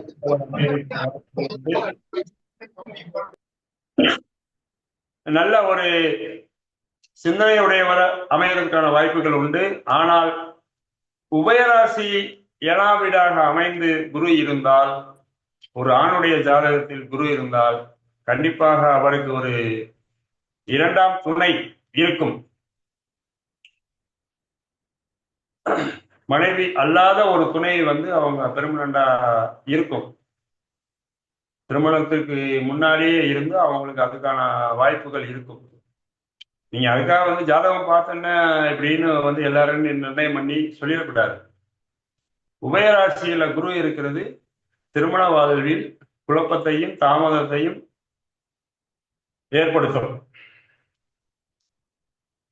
7ஆம் வீட்டில் சுக்கிரன் இருக்கும்போது சிறப்பான ஒரு நல்ல மனைவி அமைவதற்கான வாய்ப்புகள் உள்ளது. கணவனும் நல்ல ஒரு திறமையான ஒரு நல்ல அழகான சம்பாதிக்கக்கூடிய திறமை உள்ள கணவன் அமைவார். 7ஆம் வீட்டில் சனி இருக்கும்போது நல்ல திறமையான கணவர் துணைவர் அமைந்தாலும் இருவருக்கும் கருத்து வேறுபாடு முரண்பாடுகள் அதிகபட்சமாக ஏற்படுவதற்கான வாய்ப்புகள் உள்ளது. ஏன்னா சனி மந்தகதி, அதாவது ஸ்லோவா இயங்கக்கூடிய நபர். எப்போதும் எதையாவது செஞ்சுக்கிட்டே இருக்கும் சனி. நாம இதை செய்யணும் செய்யக்கூடாதுன்னு யோசிக்காது. எதையாவது ஒரு விஷயத்தை செய்து கொண்டே இருக்கும்போது அடிக்கடி பேசிக்கொண்டே இருப்பாங்க. அந்த துணைவர்கள் பாத்தீங்கன்னா அடிக்கடி தொணன்னு பேசிக்கொண்டே இருப்பாங்க. இதனால் இருவருக்கும் கருத்து வேறுபாடு ஏற்படுவதற்கான வாய்ப்புகள் உள்ளது. 7ஆம் வீட்டில் சனி உள்ளவர்கள் திருமண பொருத்தம் பார்க்கும்போது கவனமாக இருக்க வேண்டும். அதே போல உறவில் திருமணம் செய்வதை தவிர்க்க வேண்டும். 7ஆம் வீட்டுல சனி இருக்கிறவங்க உறவுல திருமணம் செய்யக்கூடாது, கண்டிப்பா செய்யக்கூடாது. பிரிவினை பிரச்சனை வந்துடும், உறுதியாக வந்துவிடும். நீங்க அது மாதிரியான திருமணம் ஜாதக பொருத்தம் பார்க்கும்போது 7ஆம் வீட்டில் சனி உள்ளதை நீங்கள் முக்கியமாக அவருக்கு 7ஆம் வீட்டில் குரு இருக்குதா, அதாவது பொருத்தம் வரக்கூடிய ஜாதகருக்கு 7ஆம் வீட்டில் குரு இருக்கிறதா என்று பார்த்து, சுக்கிரன் இருக்கிறதா என்று பார்த்தும் அதை நீங்கள் பொருத்தத்தில் இணைக்க வேண்டும். வாய்ப்பு குறைவு. 7ஆம் வீட்டில் ராகு இருக்கும்போது அதீத கற்பனை வளம் மிக்கவர்கள். நமக்கு இப்படித்தான் இருக்கணும் அப்படின்ட்டு ஏற்கனவே முடிவு செஞ்சிருவாங்க. இந்த 7ஆம் வீட்டில் ராகு குருவோட வீடுகள் இருக்கும்போதோ அல்லது சுக்கிரனுடைய வீடுகள் இருக்கும்போதோ உங்களுக்கு நல்ல ஒரு சிறப்பான துணை அமைவதற்கான வாய்ப்புகள் இருக்கு. இந்த 7ஆம் வீடு சனியோட வீடாகவோ அல்லது செவ்வாயோட வீடாகவோ அமைந்தால் வாழ்வில் பிரச்சனைகள் ஏற்படும். ராகு இருக்கும்போது பிரிவினை பிரச்சனைகள் ஏற்படும். இவர்கள் வாழ்வில் குடும்பத்தோடு சேர்ந்து வாழ்வதற்கான வாய்ப்பு கொஞ்சம் குறைவாக இருக்கும். நம்ம முன்னோர்கள் நிறைய பேர் ராகு 7ஆம் வீட்டுல இல்லாம இல்லை. ஆனா அவங்க தொழில் ஒரு பக்கமும் நீண்ட நாள் இருப்பாங்க, வெளிநாடுகள்லயோ வெளியூர்கள்லயோ இருப்பாங்க. எப்பயாவது ஒரு தடவை குடும்பத்தோடு இருப்பாங்க. மறுபடியும் தொழில் ரீதியாகவோ அல்ல மற்ற ரீதியாகவோ வெளிநாடுகளோ சேர்ந்து மறுபடியும் பிரச்சனை வருவதற்கான வாய்ப்பு குறைவு.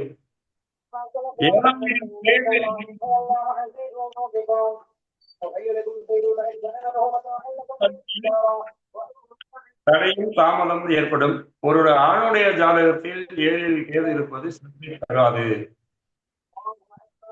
கண்டிப்பாக அவருக்கு இன்னொரு துணை இருக்கும். அவருடைய அதாவது கீழ் மக்களின் தொடர்பு இருக்கும். ஒரு பெண்ணோட ஜாதகத்துல 7ல கேது இருக்கும்போது வாழ்க்கை துணைவர் முரண்பாடு உள்ள துணைவர் அமைவார், அவ்வளவுதானே தவிர மற்றபடி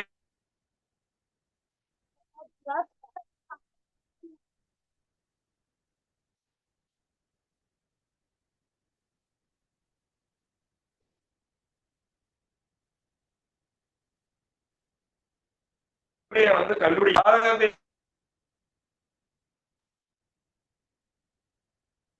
தம்பி அதனால அமையும். ஆன்மீகம் தொடர்புள்ள ஒரு துணைவர் அமைவார். ஆனால் அவங்களுக்கு கருத்து வேறுபாடுகள் கொஞ்சம் இருந்துகிட்டே இருக்கும்.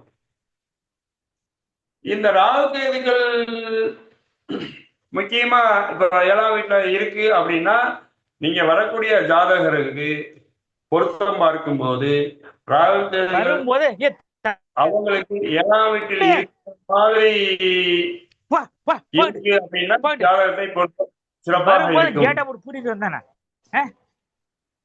அந்த 7ஆம் ஐயா மற்றவங்க எல்லா வேலைக்கும் நான் ஒரு ஆளா போட்டு சொல்லுங்கய்யா. இல்ல மற்றவங்க பேசுறதெல்லாம் கேட்டுக்கிட்டே இருக்கு, அது அவங்க நோட்ல போட சொல்லுங்க. ஆகையால நீங்க ஜாதகம் பார்க்கும்போது பொருத்தம் பார்க்கும்போது இந்த ராகு கேது அந்த முக்கியமா நிர்ணயம் பண்ணிட்டீங்களா, அவங்க வாழ்க்கையில என்னைக்கு இணைய மாட்டாங்க. சண்டையோ சச்சரவோ இருந்தாலும் அவங்க ஒருத்தர் விட்டு கொடுக்க மாட்டாங்க. திருமண பொருத்தம் பார்க்கும்போது நீங்க அந்த ராகு கேதை மட்டும் அவங்க 2 பேருக்கும் சம்பந்தம் வர்ற மாதிரி 2 ஜாதகத்திலையும் இந்த ராகு கேது ஒன்றுக்கு தொடர்பு வர மாதிரி அமைவு வந்து நீங்க சரியா பொருத்திட்டீங்க அப்படின்னு வச்சுங்க. மற்ற கிரக தோஷம் எல்லாம் அவங்களுக்கு எவ்வளவுதான் பாதிச்சாலும் பிரிவினை வராது. ஏன்னா இன்றைய நம்ம இயக்குவது மற்ற கிரகங்களை விட அதிக பலம் பெற்றது ராகு கேதுகள் மட்டுமே. ஒரு ஆணையோ ஒரு பெண்ணையோ இந்த உலக இயக்கத்தையோ இயக்கி கொண்டிருப்பது இன்றைய அதிக பலம் பெற்ற கிரகங்கள் ராகு கேது மட்டுமே. இந்த ராகு உலக பந்தத்தில் நம்மை உள்ளே இழுத்து கொண்டே இருக்கும். கேது இந்த உலக பந்தத்திலிருந்து நம்ம வெளியே இழுத்து கொண்டிருக்கும். ஒருவர் உள்ளே தள்ளுகிறார், ஒருவர் நம்மை வெளியே தள்ளுகிறார். அப்ப ஒருவருடைய ஜாதகத்தில் யார் பலம் அதிகம் அவர் உள்ளே போகலாம், வெற்றி அடைய முடியும். ஒருவருடைய ஜாதகத்தில் யார் பலம் குறைவு என்பதை நாம் நிர்ணயம் செய்யும் போது வாழ்வில் மிகப்பெரிய ராகுவோட ஆதிக்கத்தில் உள்ளவங்க மிகப்பெரிய வெற்றி அடைஞ்சிரும் முடியும். நிறைய விஷயங்களை அவங்களால கத்துக்க முடியும், நிறைய சம்பாதிக்க முடியும், நிறைய புகழ் பெறுவதற்கான வாய்ப்புகள் உள்ளது. அது எப்படி? அந்த ராகு வந்து நின்ற வீட்டு ஆதிபதி பலம் பெற வேண்டும், கேது நின்ற வீட்டு ஆதிபதி பலம் குறைய வேண்டும்.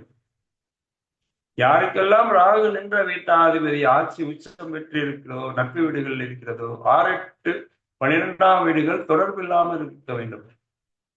அப்போது அந்த ஜாதகர் மிகப்பெரிய உலக அளவில் பெரிய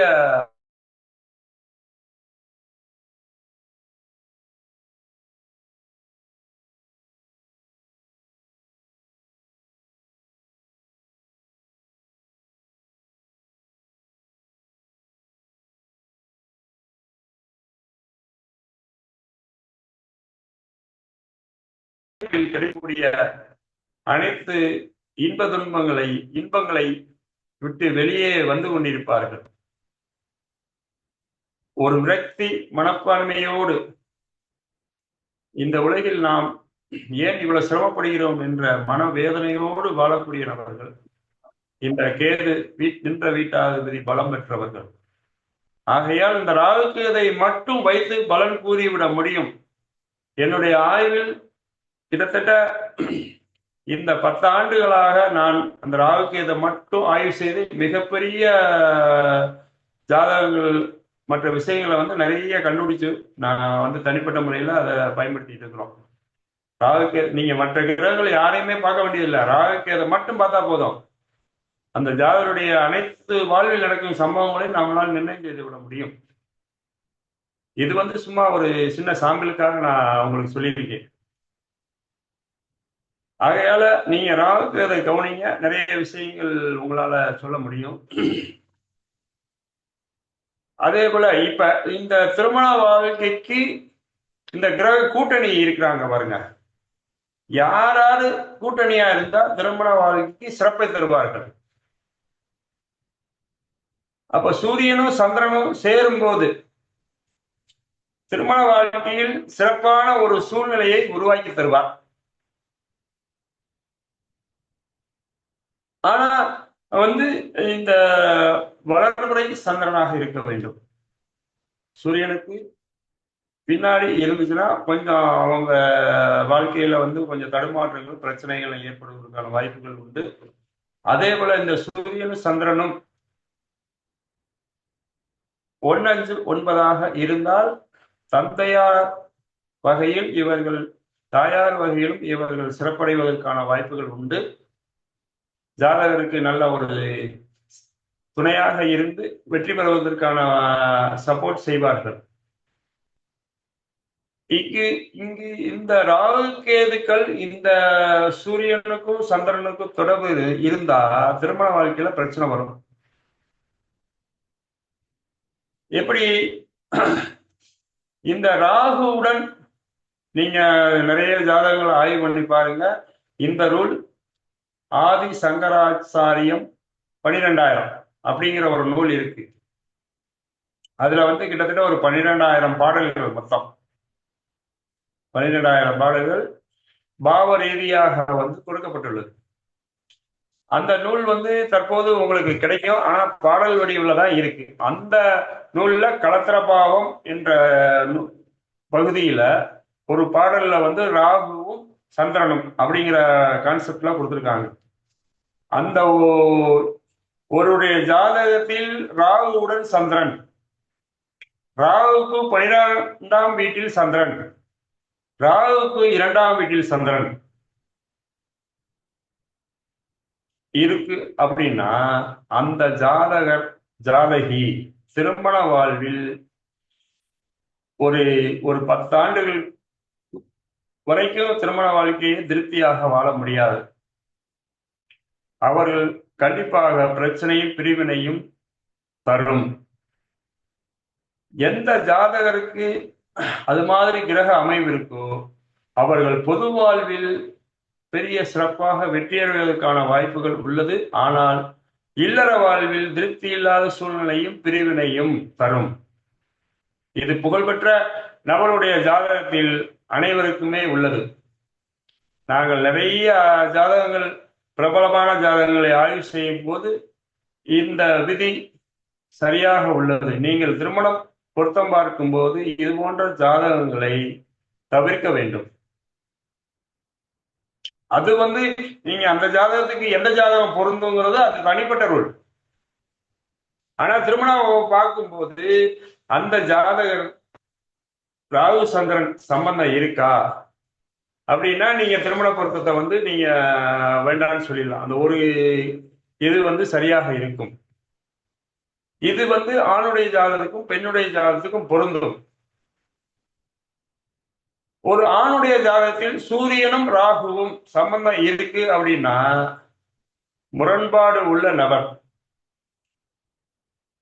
பொது வாழ்வுல வந்து இவங்க ஈடுபடுவாங்க, ஆனா பொருள் முதல் வாழ்வதற்கு எதிரானவர்கள். சம்பாதிக்க மாட்டாங்க நிறைய. தொழில் வந்து சிறப்பான ஒரு தொழிலா, நல்ல ஒரு சம்பாதிக்கக்கூடிய அமைப்புள்ள தொழில் செய்வதற்கான வாய்ப்பு குறைவு. அடிக்கடி தொழிலை மாற்றிக்கொண்டே இருப்பார்கள். பொது வாழ்க்கையில் இவர்கள் சிறப்படைவதற்கான வாய்ப்புகள் உண்டு. இந்த சம்பாதிக்காத அரசியல் தலைவர்களுடைய ஜாதகங்கள்லாம் பாத்தீங்கன்னா அந்த சூரியன் ராகு சம்பந்தம் இருக்கும். தந்தையார் மிக பிரபலமாக இருப்பார். அதே போல இந்த சந்திரனும் கேதுவும் சம்பந்தம், இது பாத்தீங்கன்னா ஜாதகருடைய மனத்தடுமாற்றம், மனக்குழப்பம், ஒரு நல்ல சூழ்நிலையை அனுபவிக்கக்கூடிய வாய்ப்பு வந்து குறைவாக இருக்கும். ஏன்னா சந்திரன் வந்து மனம், உடல், மெயினா மனதை இயக்கக்கூடியவர் நம்மளுடைய உடல். அந்த உடலுடைய தன்மைக்குரியவர். கேது பாத்தீங்கன்னா ஒரு விஷயத்த தடை செய்யக்கூடியது. எதுலையுமே ஈடுபாடு இல்லாம ஒரு விஷயத்தை கற்றுக்கொள்வதற்கான வாய்ப்புகள் உருவாக்குவாரு. அதாவது ஞானம் மார்க்கத்தை சார்ந்தவர். குடும்ப பாங்கான விஷயங்களை அவர்கள் ஈடுபடுவதற்கான வாய்ப்புகள் குறைவாக இருக்கும். ஆகையால இந்த கேது சந்திரன் ஒருடைய ஜாதகத்தில் இருக்கும்போது மிக உன்னிப்பாக கவனித்து பொருத்தம் பார்க்க வேண்டும். அடுத்து பாத்தீங்கன்னா இந்த சந்திரன் புதன் ஒருடைய ஜாதகத்தில் சம்பந்தம் இருந்துச்சுன்னா திருமண வாழ்க்கையில இவர்களுக்கு சந்தேகம் இருந்து ஒரு எப்படின்னா ஏதாவது ஒரு சின்ன சின்ன விஷயத்துல கூட குறை கண்டுபிடிக்கும் தன்மையுடையவர்கள். அது எந்த இருக்கு. சந்திரன் பலம் பெறும்போது சிறப்பான யோகம் தரும், புதன் பலம் பெறும்போது சிறப்பான. அடுத்து உங்களுக்கு குரு சந்திரன் சேர்ந்தா குரு சந்திர யோகம் கிடையாது. நீங்க அது குருவுக்கு திரிகோணமா, அதாவது 5-9 இருந்தா மட்டும்தான் குரு சந்திர யோகம். சந்திரன் குருவுக்கு 5-9 இருந்தால் மட்டும்தான் குருச்சந்திர யோகம். இருவரும் சேர்ந்து இருக்கும் போது குருச்சந்திர யோகம் கிடையாது. இருவரும் சேர்ந்து இருந்தால் ஜாதகர் ஆண் ஜாதகராக இருந்தால் அம்மா என்ன சொல்றாங்களோ அதுபடிதான் இருக்காங்க. அம்மா மறையிற வரைக்கும் அம்மாவுடைய கைப்பாவை அப்படின்னு சொல்லலாம். நீங்க அப்ப இவர்களுக்கு திருமண வாழ்க்கையில அந்நிய ஒன்னியம் குறையும். நீங்க நான் சொல்ற விஷயங்கள்லாம் நீங்க அணு ரீதியாக பாருங்க, சரியாக இருக்கும். நீங்க ஏற்கனவே உங்களுடைய பார்க்கக்கூடிய நபர்களுடைய ஜாதகங்களை விஷயம் சரியாக உள்ளதா என்று நீங்கள் இப்போதே நீங்க மனசுல பார்த்தீங்கன்னா உங்களுக்கு தெரியும். குரு சந்திரன் சேர்க்கை எந்த ஜாதகரையும் யோகம் தருவதற்கான வாய்ப்பு குறைவு. ஆகையால் குரு சந்திரன் சேர்க்கை நலம் தராது. அடுத்து பாத்தீங்கன்னா சிறப்பை தரும். பெண்ணோட ஜாதகமா இருந்தாலும் நல்ல யோகமான ஒரு சூழ்நிலையை உருவாக்கக்கூடியவர், நல்ல பல சிறப்பான வாழ்க்கையை அமைத்து தருவார். சந்திரன் சுக்கிரன் சேர்க்கை ஒரு ஆணுடைய ஜாதகத்தில் இருந்தால் அதிகமாக உணர்ச்சி வரக்கூடிய நபர், பாசத்துக்கு அதிகபட்சமாக வரக்கூடிய நபர். இவர்களுக்கு ஆணுடைய ஜாதகத்தில் இருக்கும்போது மனைவியும் ஜாதகருடைய தாயார் மாமியார் அவங்களுக்கு அந்யோன்யம் குறையும். சந்திரன் சுக்கிரன் சேர்க்கை இது மாதிரியான பிரச்சனைகள் தரும். பெண் ஜாதகத்தில் இருந்தாலும் அவர்களுக்கு அந்த பிரச்சனையை தரும், ஆண் ஜாதகத்தில் இருந்தாலும் அந்த பிரச்சனையை தரும். சனி சுக்கிரன் சேர்க்கை ஒரு ஆணுடைய ஜாதகத்திலோ பெண்ணுடைய ஜாதகத்திலோ இருக்கும்போது நல்ல சம்பாதிக்கக்கூடிய திறமை, செல்வ வளம் சேர்க்கக்கூடிய திறமைகள்லாம் இருக்கும். ஆனால் இவர்கள் ஒழுக்கமாக இருக்க பழகிக் கொள்ள வேண்டும். ஏன் அப்படின்னா இவங்களுக்கு அந்த சந்தர்ப்ப சூழ்நிலை அமைந்து விடும். அந்த அமையக்கூடிய சந்தர்ப்பங்களை இவர்கள் தன்னை ஒழுக்கமாக வாழ பழகிக் கொண்டால் மிகப்பெரிய செல்வந்தராகவோ ஒரு நல்ல சூழ்நிலை அமையக்கூடியவராகவோ அமைந்து விடுவார்கள். நாம் ஜோதிடர் என்பது வழிகாட்டி அப்படிங்கிறத நாம நினைவுல வச்சுக்கணும். எப்ப எந்த ஜாதகம் பார்த்தாலும் அவர்களுக்கு ஏதாவது ஒரு வழி, நல்வழி காட்டக்கூடிய தன்மையை நாம் உருவாக்கி கொள்ள வேண்டும். அவர்களுக்கு அந்த சந்தர்ப்பத்தை நாம வழங்க வேண்டும். ஒரு ஜாதகர் இன்றைக்கு காலகட்டங்களில் நிறைய இந்த யூடியூப்ல நிறைய நாங்க யூடியூப் அதிகபட்சமா பார்க்க மாட்டோம். ஆனா நீங்களும் யூடியூப் பார்க்கறது தவிர்க்கணும். நல்ல ஜோதிடர்கள் நல்ல விஷயங்களை பேசும்போது நீங்க கேளுங்க. இந்த அரைகுறை ஜோசியர் எல்லாமே யூடியூப்ல பாத்தீங்கன்னா வரக்கூடிய கஸ்டமர் வந்து பயமுறுத்துறாங்க. பயமுறுத்தி அது நடந்து போது, இது நடந்து போது, அப்படி நடந்து போது, இப்படி ஆயிப்போம், அப்படி ஆயிப்போம். அதெல்லாம் எப்படியும் ஆகாது. நாம வந்து ஒரு நல்ல வழிகாட்டணும். இது மாதிரி பிரச்சனை இருக்கு. அப்ப அந்த பிரச்சனையை சரி பண்றதுக்கு நீங்க இது மாதிரியான செயல்பாடுகள், பழக்க வழக்கங்களை மாத்துங்க. கண்டிப்பா உங்களுக்கு நல்லது இருக்கும். அப்படி சொல்லி பழகணும். அதை விடுத்து நாம வந்து அவங்கள பயமுறுத்தி அவங்களால நாம லாபம் பெறக்கூடிய தன்மையை நாம் உருவாக்கி கொள்ளக்கூடாது. சம்பாதிக்கும் உள்ளவர்கள் இது மாதிரி நிறைய பேரு பயமுறுத்தி அந்த சூழ்நிலை இருக்கிறார்கள். நிறைய ஜோதிடர்கள் மீது நிறைய அதாவது நிறைய புகார்கள் என்னிடம் உள்ளது. நான் வந்து அது வெளிப்படையா சொல்ல விரும்பல. தற்சமயம் ஒரு பெண் ஜோதிடர் கூட அவருடைய குருநாதரை பற்றி நிறைய வந்து அவருடைய பிரச்சனைகள்லாம் நிறைய வந்து அவர் இன்னைக்கு செஞ்சுட்டு இருக்காருன்னு எனக்கு தகவல் வந்திருக்கு. அவங்களுக்கு இது மாதிரியான சூழ்நிலையை யாரும் உருவாக்காதீர்கள். நம்மளுடைய கஸ்டமர், நம்மளுடைய வரக்கூடிய கஸ்டமருக்கு ஒரு நல்வழிப்படுத்தக்கூடியவர் தான் உண்மையான ஜோதிடர் என்பதை நினைவுபடுத்திக் கொள்ளுங்கள். இந்த கிரக குண இயல்புக்கேற்ப ஒருவருடைய ஜாதகத்தினுடைய தன்மைக்கு ஏற்ப அவர்களுடைய அந்த கிரகங்கள் நம்மை மாற்ற முயற்சி செய்து கொண்டிருக்கிறது. அதிலிருந்து நாம் விடுபட வேண்டும் என்பதால்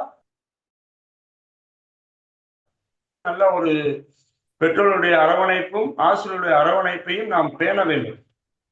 உறவுகளையும் பேண வேண்டும். இப்படி ஒவ்வொன்றுக்கும் ஒரு விதிமுறைகள் உள்ளது. அதனால் அதன் அடிப்படையில் நாம் வந்து வழிகாட்டுங்கள். கண்டிப்பாக அவர் வாழ்க்கையில் வெற்றி அடைய முடியும். இதுல ராகு சுக்கிரன் சேரும் போது ரொம்ப கவனமா வந்து இருக்கணும். இது வந்து என்னன்னா உறவு ரீதியான முரண்பாடுகள் ஏற்படுத்தும். இவர்கள் 3, 7, 11 இருந்தால் ஜாதகர் தவறான ஒரு பழக்க வழக்கங்கள், போதைப் பொருளுக்கு அடிமையாகக்கூடிய தன்மை, அதீத சிற்றின்ப ஆசைகள், ஒரு முரண்பாடான ஆசைகள், முரண்பாடான பழக்க வழக்கங்களை தரும். அதுவும் வந்து 3, 7, 11 அமைஞ்சு லக்னத்துக்கு அது காலபுருஷனுடைய வீடுகளுக்கு தொடர்பு இருந்தா, அது தொடர்பு இருந்தா இன்னும் அதிகமா அடியாயிடும். மிதுனம், துலாம், கும்பம் இந்த வீடுகளாக இருந்தா இன்னும் அதிகப்படியாகிவிடும். நாம் ஒரு ஜாதகத்தை ஆய்வு செய்யும் போது எந்த லக்னமா இருந்தாலும் அந்த லக்னத்துக்கு 3, 7, 11 ஆய்வு செய்ய வேண்டும். காலபுருஷனுக்கு 3, 7, 11 ஆய்வு செய்ய வேண்டும். அதாவது இப்ப திருமணத்துக்கு பாக்குறதுனால நான் சொல்றேன், இது திருமண சப்ஜெக்ட். மற்ற ஒவ்வொரு சப்ஜெக்டுக்கும் அந்தந்த பாவ ரீதியாக, அந்த கிரக ரீதியாக அந்த காலபுருஷனையும் நம்ம பிறந்த ஜாதகத்தினுடைய ஒவ்வொரு லக்னத்துக்கும் நாம வந்து அவர்களுக்கும் இவர்களுக்கும் என்ன தொடர்பு, அப்ப இது நடக்குமா நடக்காதா அப்படிங்கிறத முடிவு பண்ண முடியும். இந்த ராகு சுக்கிரன் சேர்க்கை திருமண பொருத்தத்தில் மிகவும் கவனமாக இருக்க வேண்டும். கேது சுக்கிரன் சேர்க்கை இருப்பவர்கள் தன்னுடைய துணை ஆண் ஜாதகத்தில் இருந்தால் தன்னுடைய துணைவருக்கு முக்கியத்துவம் கொடுக்க மாட்டார்கள். நிறைய சம்பாதிக்கக்கூடிய வாய்ப்பு குறைவு இவர்கள். ஏன்னா கேது சுக்கிரன் 2 பேருமே முரண்பாடானவர்கள். இவர்கள் இளமை ரசனை உள்ள நபர் சுக்கிரன், கேது ரசிக்கக்கூடிய தன்மை இல்லாதவர். ஏன்னா தலை இல்லாதனால இருதயம் இருக்கு, ஆனா தலை இருந்தா தானே எது சரி தப்பு அப்படிங்கிற முடிவு பண்ண முடியும். அதனாலதான் கேது வந்து தடை செய்பவர். அந்த சூழ்நிலைக்கு ஏற்ப மாறக்கூடிய தன்மை இல்லாதவர் அப்படிங்கிறது வந்து தாத்பரியம்.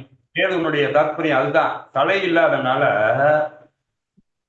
உங்களுக்கு என்ன செய்யறது சரி, நாம செய்யறது சரியா தப்பா அப்படிங்கிற யோசிக்கிற தன்மை இருக்காது. ராகுவுக்கு உடல் இல்லாதனால தலை மட்டும் இருக்கான், ஆசை சிந்தனைகள் அதிகப்படியாக இருக்கும். இந்த இருதயம் இல்லாதனால எது மீதும் வந்து ஒரு பற்றுதல் இல்லாம போய்கிட்டே இருக்கும். இதுதான் அந்த ராகுக்கு இதுக்குள்ள வித்தியாசம். மற்ற கிரகங்களுக்கும் இதுகளுக்கும் அந்த உண்மையினுடைய தத்துவம். அடுத்தபடியாக நிறைய பேர் எதிர்பார்க்கறது என்னன்னா, இந்த சுக்கிரன் செவ்வாய் சேர்க்கை.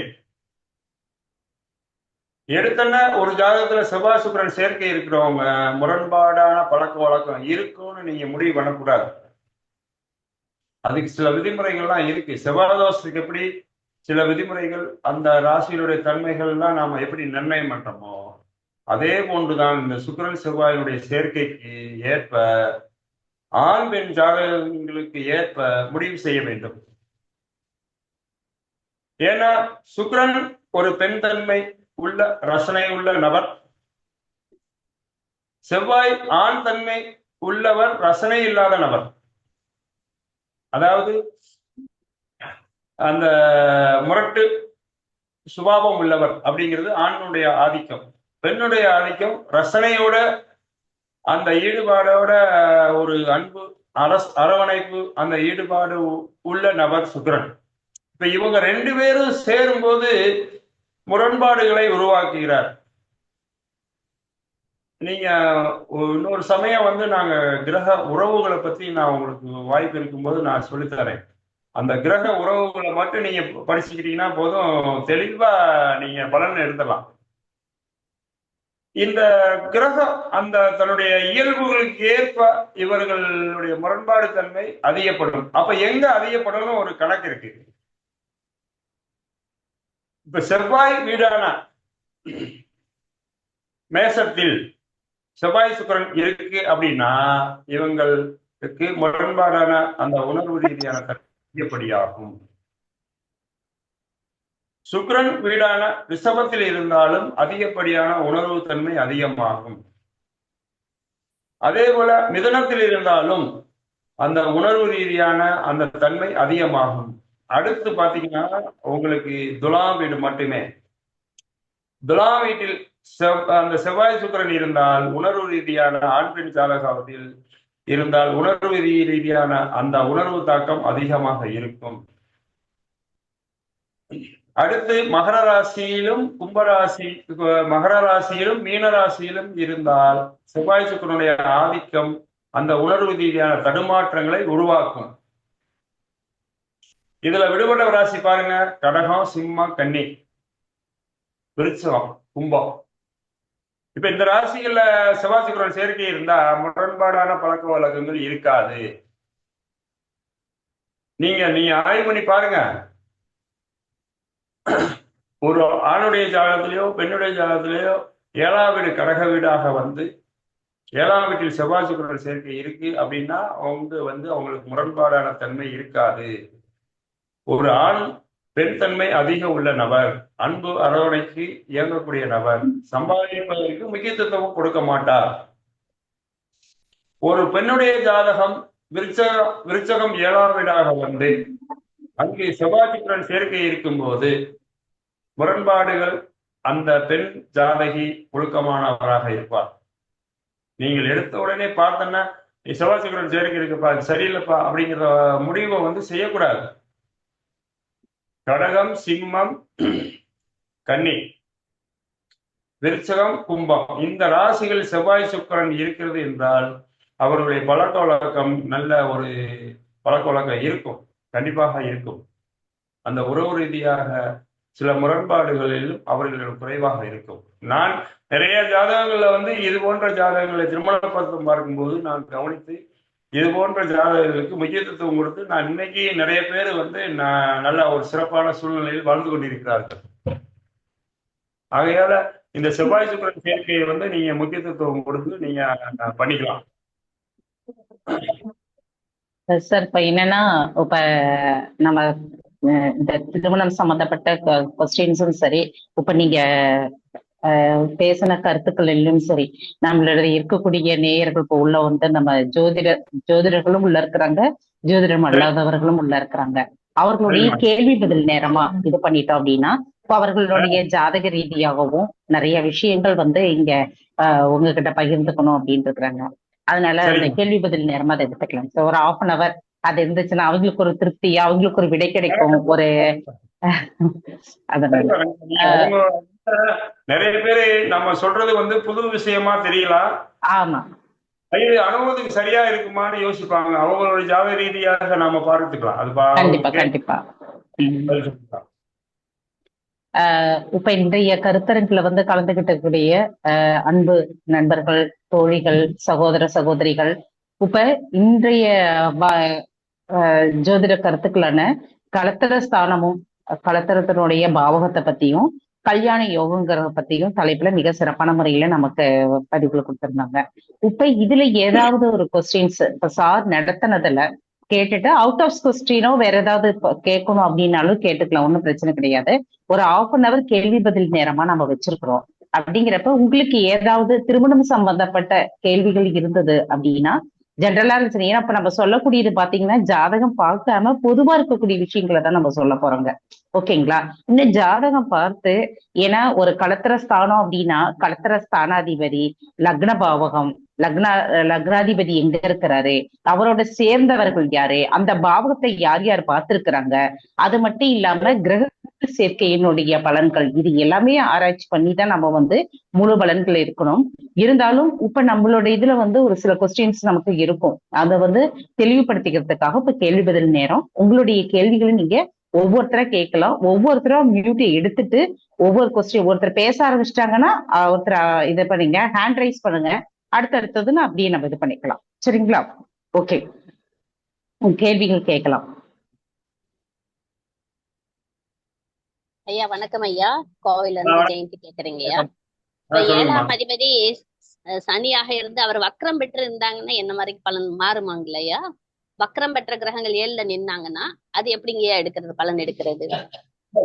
அதாவது பொதுவா வந்து கிரகம் வந்து வக்ரம் பெறது நல்லதில்லை.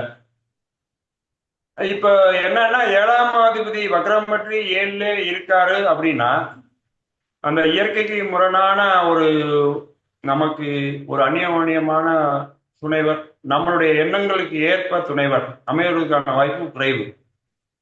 ஏன்னா நாம என்ன விஷயம் நாம சிந்திக்கிறோம் செயல்படுறோங்கிறத வந்து அவங்க ஆமோதிக்க மாட்டாங்க. சிறப்பு. அது மாதிரி அமையும். நன்றி. அடுத்தது வேற யாராவது கொஸ்டின் கேக்குறீங்களா? ஐயா வணக்கங்க ஐயா. வணக்கம்மா. நான் மலர்விழி பேசுறேங்க ஐயா. ரொம்ப சந்தோஷமா. இப்போ கன்னி லக்னம் 7ஆம் அதிபதி 8ல வக்கரமாயி நிக்கிறாருங்க. 7ஆம் அதிபதி 8ல வக்கரமாயி நிக்கிறாரு. ஆமாங்க ஐயா. அதாவது மேச ராசியில குருவும் சனி வக்கரமாயி இருக்கிறாங்க. இவங்களோட திருமண வாழ்க்கை எப்படி இருக்குங்க ஐயா? இப்ப அதாவது இப்போ கன்னியா லக்னம் 7 வந்து மட்டும் 8ல இருந்தா வந்து நல்லது. 6 சம்பந்தப்படுறாருல சனியும். ஆமாங்க ஐயா. அப்போ வந்து இவங்க என்னன்னா ஒரு அமையக்கூடிய துணைவர் வந்து முரண்பாடுகள் அதிகமாக இருக்கும். அதாவது என்னன்னா உங்களுக்கு நோய் நொடி பிரச்சனைகளை தரக்கூடிய நபர், இல்லைன்னா கடன் ரீதியாக தொந்தரவுகளை தரக்கூடிய நபர் வந்து அமைவார். இந்த குரு சனி சேர்க்கை வந்து 8ஆம் பாவத்துல இருக்கிறது நல்லதில்லை. அதான் பொதுவா. ஏன்னா பொருளாதார மேம்பாடு ஜாதகர் தன்னை மேம்படுத்திக் கொள்வதற்கான வாய்ப்பு ரொம்ப குறைவாயிடும். வரக்கூடியவங்க வந்து பொருளாதாரத்துக்கு முக்கியத்துவம் கொடுக்கக்கூடிய நபரா வர்றதுனால இந்த ஜாதகருக்குள்ள முரண்பாடு ஏற்படும், அவங்களுக்கு பிரிவினை ஏற்படுவதற்கான வாய்ப்புகள் உள்ளது. இப்ப குரு மட்டும் 6லயோ 8லயோ இருந்தான்னா 7 வந்து பாதகாதிபதி வந்து பலவீனமாகும் போது நல்லது. அந்த சனி சம்பந்தப்படுறதுனால இந்த முரண்பாடு ஏற்படும். இவங்களுக்கு உறவு ரீதியான திருமணங்கள் பண்ணக்கூடாது. அந்நியத்துல வந்து தெரியாத நபர் அது மாதிரி இருக்கிறவங்க வந்து திருமணம் பண்ணா கொஞ்சம் சிறப்பா இருப்பாங்க. இப்ப சனி பகவானும் வக்கரமா இருக்கிறதுனால இந்த பலன் தான் இருக்குமாங்க ஐயா? ஆமா. வக்ரங்கிறது அதாவது விஞ்ஞான ரீதியா வந்து வக்ரங்கிறது வந்து நிறைய பேர் வந்து அவங்க விஞ்ஞான ரீதியா ஒத்துக்கிறது இல்லை. வக்ரங்கிறது நாம என்னன்னா கிரகம் பின்னோக்கி நகரும் அப்படிங்கிற மாதிரியான சூழல். அந்த நகரம் அந்த பின்னோக்கி அப்படிங்கிறது வந்து என்னன்னா விஞ்ஞான ரீதியா என்னன்னா அந்த வேகம் வந்து குறையிறது. அப்ப கிரகத்துடைய தன்மை மாறும் அப்படிங்கிறது வந்து நம்ம முன்னோர்கள் வந்து அதை நிர்ணயம் பண்ணியிருக்காங்க. நாங்க மேக்சிமம் வந்து வக்ரத்தை வந்து முக்கியத்துவம் கொடுக்கறது இல்லை. எப்ப முக்கியத்துவம் கொடுப்போம் அப்படின்னா கோச்சார பலன் பார்க்கும்போது மட்டும்தான் முக்கியத்துவம் கொடுக்கணும்.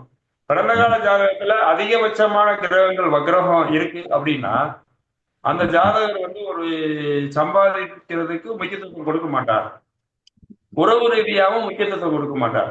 நீங்க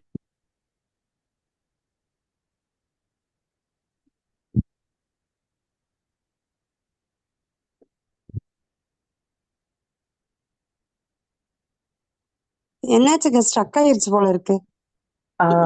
நெட்வொர்க் ப்ராப்ளமா சார்? உங்களோட வாய்ஸ் கேட்கலைங்க சார். இல்ல இது பார்த்து நீங்க கவனிச்சுக்கலாம்.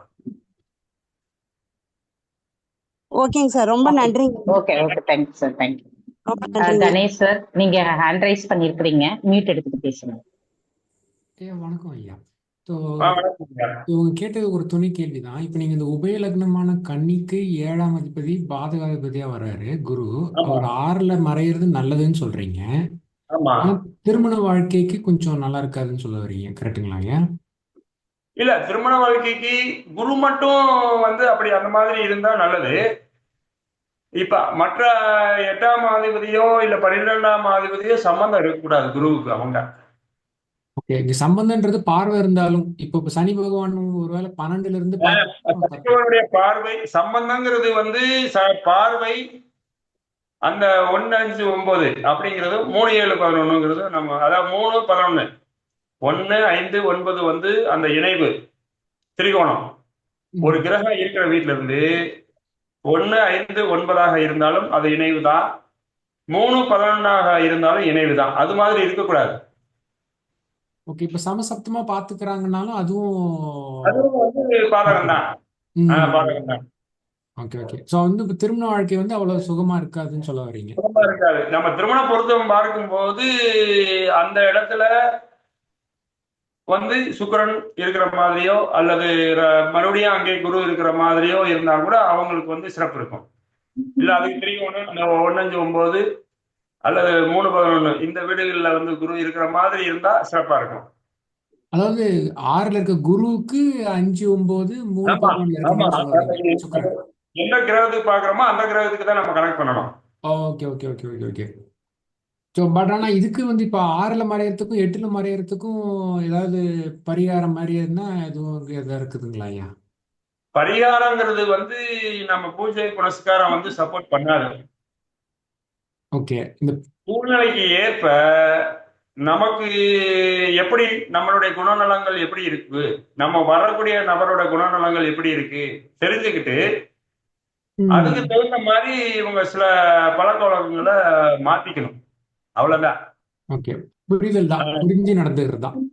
ஆமா, இது வந்து என்னன்னா இந்த பரிகாரம் வந்து நாம விஞ்ஞான ரீதியா ஒப்புக்கொள்ளப்பட்ட விஷயம். நாங்க நிறைய பேருக்கு வந்து தன்னுடைய எண்ணங்களையும் சூழ்நிலைகளும் பழக்க வழக்கத்தையும் ஒரு நேர்மையா நல்லபடியா இருந்தாங்கன்னா இந்த பிரச்சனையில இருந்து அவங்களால தன்னை காப்பாத்திக்க முடியும். Okay okay okay okay. இதுதான் வந்து சரியா இருக்குங்கய்யா. ஓகே ஓகே, நன்றிங்க. இன்னொன்னு நீங்க அதிபதி 6ல இருக்கும்போது ஒரு பாயிண்ட் சொல்லியிருந்தீங்க, வேலை சம்பந்தமா ஏதோ சொல்லிட்டு இருந்தீங்க, அதுக்கப்புறம் நீங்க எழுதி போயிட்டீங்க. கொஞ்சம் திருப்பி சொல்ல முடியுங்களா? 7ஆம் அதிபதி 6ல இருந்தா என்ன? 7ஆம் அதிபதி 6ல இருக்கும்போது என்னன்னா சம்பாதிக்கிறதுக்கு முக்கியத்துவம் கொடுக்கக்கூடியது. ஏன்னா 6க்கும் 10க்கும் சம்பந்தம் உண்டு. இது வந்து ஜாதகர்களா இல்ல எதிர துணைவியாருங்களா? இந்த ஜாதகர். Okay okay okay. ஜாதகர் வந்து நல்லா சம்பாதிக்கக்கூடிய ஒரு தன்மையை உடையவர். அதாவது என்னன்னா சுயதொழில் அல்லாம தொழில், அதாவது உத்தியோகம் பார்க்குற மாதிரி அமைப்புகள் அதிகபட்சமாக ஒரு நல்ல ஒரு சிறப்பான சூழ்நிலையை அவர் உருவாக்கிக்க முடியும். அது மாதிரி வரக்கூடிய மனைவியினால வந்து அவங்களுக்கு நோய் நொடி தொந்தரவு பிரச்சனைகள் ஏற்படுறதுக்கான வாய்ப்புகள் உள்ளது. அது வந்து நோய் இருக்கா? Okay okay okay. ஆமா ஆமா ஆமா. ஏன்னா அது மட்டும் இல்லாமங்க சார், எப்படின்னு கேட்டீங்கன்னா ஒரு ஜாதகம் நீங்க கேள்வி கேட்கும் போதே இது ஆண் ஜாதகத்துக்கு கேட்கறீங்களா பெண் ஜாதகத்துக்கு கேட்கறீங்களாங்கிறது ஒரு விஷயம் இருக்கு.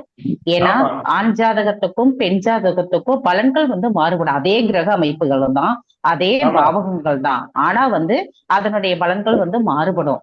அதனால நீங்க கேட்கும் போதே இப்போ ஏதாவது ஒரு ஜாதகத்தை மனசுல வச்சுதான் நீங்க கேட்பீங்க. அப்படிங்கும் போது நீங்க வந்து என்ன பண்ணோம்னா அந்த தெளிவா இது ஆண் ஜாதகம், இப்ப 7ஆம் இடத்து அதிபதி 8ல இருக்கிறாருங்க ஐயா, இதுக்கு என்ன பலன் அப்படின்னு கேட்டீங்கன்னா தான் நீங்க தெளிவாகுவீங்க. அப்பதான் அதுக்கு வந்து உங்களுக்கு கிடைக்கும் அப்படிங்கிறது. ஓகே ஓகே சரிங்களாங்க சார்? சரிங்க. ஓகே. இது வந்து ஒரு ஆண் ஜாதகத்துக்கு தான். இப்ப ஆண் ஜாதகத்துக்கு 7ஆம் அதிபதி 6ல இருக்கிறாங்கன்னா வரப்போற மனைவிக்கு வந்து கொஞ்சம் நோய்வாய்ப்பட வாய்ப்புகள் இருக்கு, கல்யாணம் ஆமா. அந்த மாதிரி. இப்ப அவங்களால பெண் கடன் ஜாதகமா இருந்ததுன்னா நம்ம வந்து வரப்போற கணவருக்கு கொஞ்சம் நோய்வாய்ப்படும் கல்யாணத்துக்கு அப்புறம் அப்படின்னு எடுத்துக்கலாம். ஆமா, கடன் கொடுக்க வாய்ப்புடுவாங்க. ஆனா நல்லா சம்பாதிக்கக்கூடிய கணவன் அமைவார். ஆமா. ஓகே.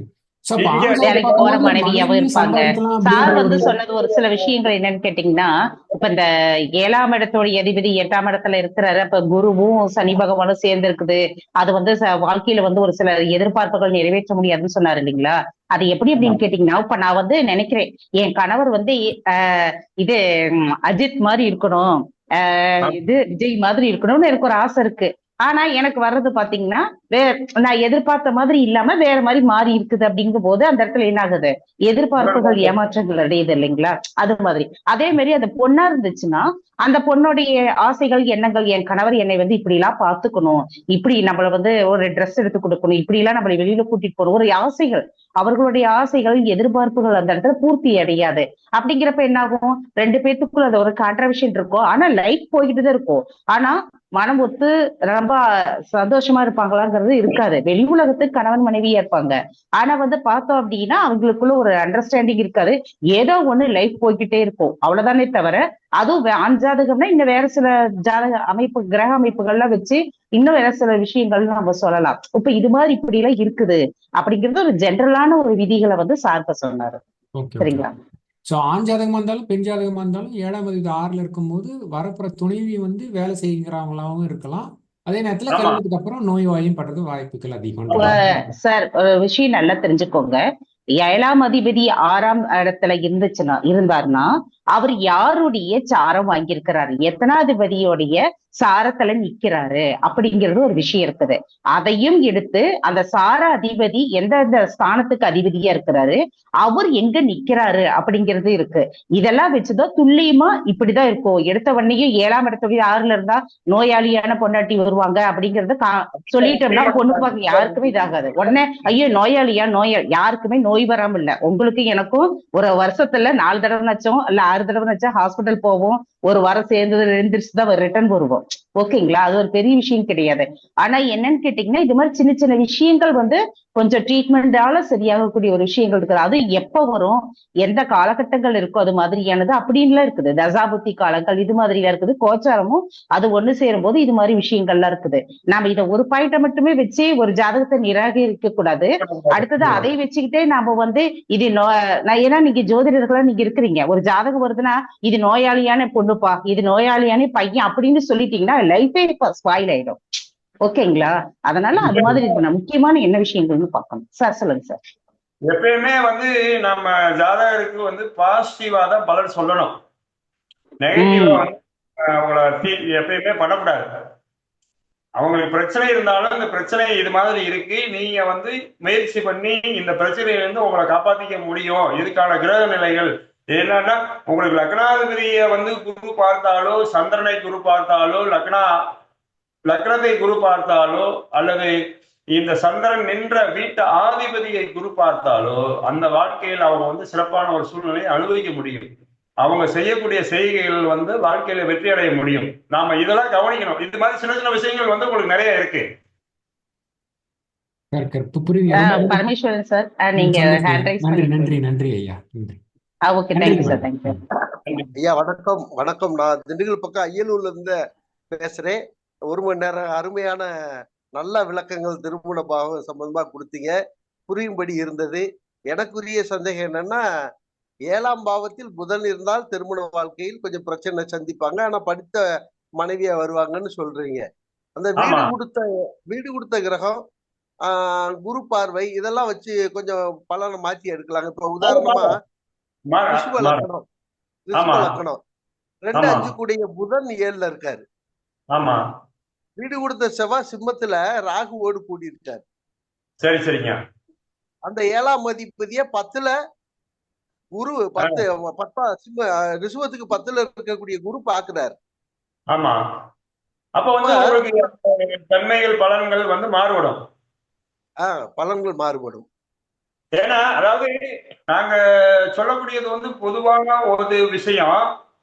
இது வந்து மேக்சிமம் உங்களுக்கு சரியா இருக்கும். ஆனா வந்து துணை விதிகள், அதாவது இந்த பிரச்சனையை சரி பண்றதுக்கான விதிகள் மெயினா வந்து குரு. இந்த குருவோட தன்மை, சந்திரனுடைய தன்மை, சூரியனோட தன்மை, இதுகெல்லாம் வச்சுதான் நாம முடிவு பண்ணணும். லக்னாதிபதியோட தன்மை, லக்னாதிபதிக்கு இந்த பிரச்சனையை அனுபவிக்கக்கூடிய தன்மை இருக்கா இல்லையாங்கிறது கவனிக்கணும். சந்திரனுக்கும் இந்த பிரச்சனையை அனுபவிக்கக்கூடிய தன்மை இருக்கா இல்லையாங்கிறது நம்ம கவனிக்கணும். ஏன்னா ஒரு யோகமான செயல்பாடு இருக்கு அப்படின்னா மெயினா வந்து லக்னாதிபதி சந்திரன் முக்கியத்துவம் கொடுத்து நாம பார்க்கணும். இந்த ஒரு ஜாதகத்துல சூரியனும் சந்திரனும் அதிகபட்சமா பலமாக இருந்து 2 பக்கமும் கிரகங்கள் இருந்தா வாழ்க்கையில வந்து சிறப்பான ஒரு சூழ்நிலையை அனுபவிக்க முடியும். இப்ப 7 வந்து பாதிப்புல இருந்தாலும் இந்த சூரியனுக்கும் சந்திரனுக்கும் 2 பக்கம் கிரகங்கள் இருந்தாலும் அல்லது ஒரு பக்கம் சுப கிரகங்கள் இருந்தாலும் வாழ்க்கையில வந்து இவன் பெரிய வெற்றி அடையிறதுக்கான வாய்ப்புகள் இருக்கு.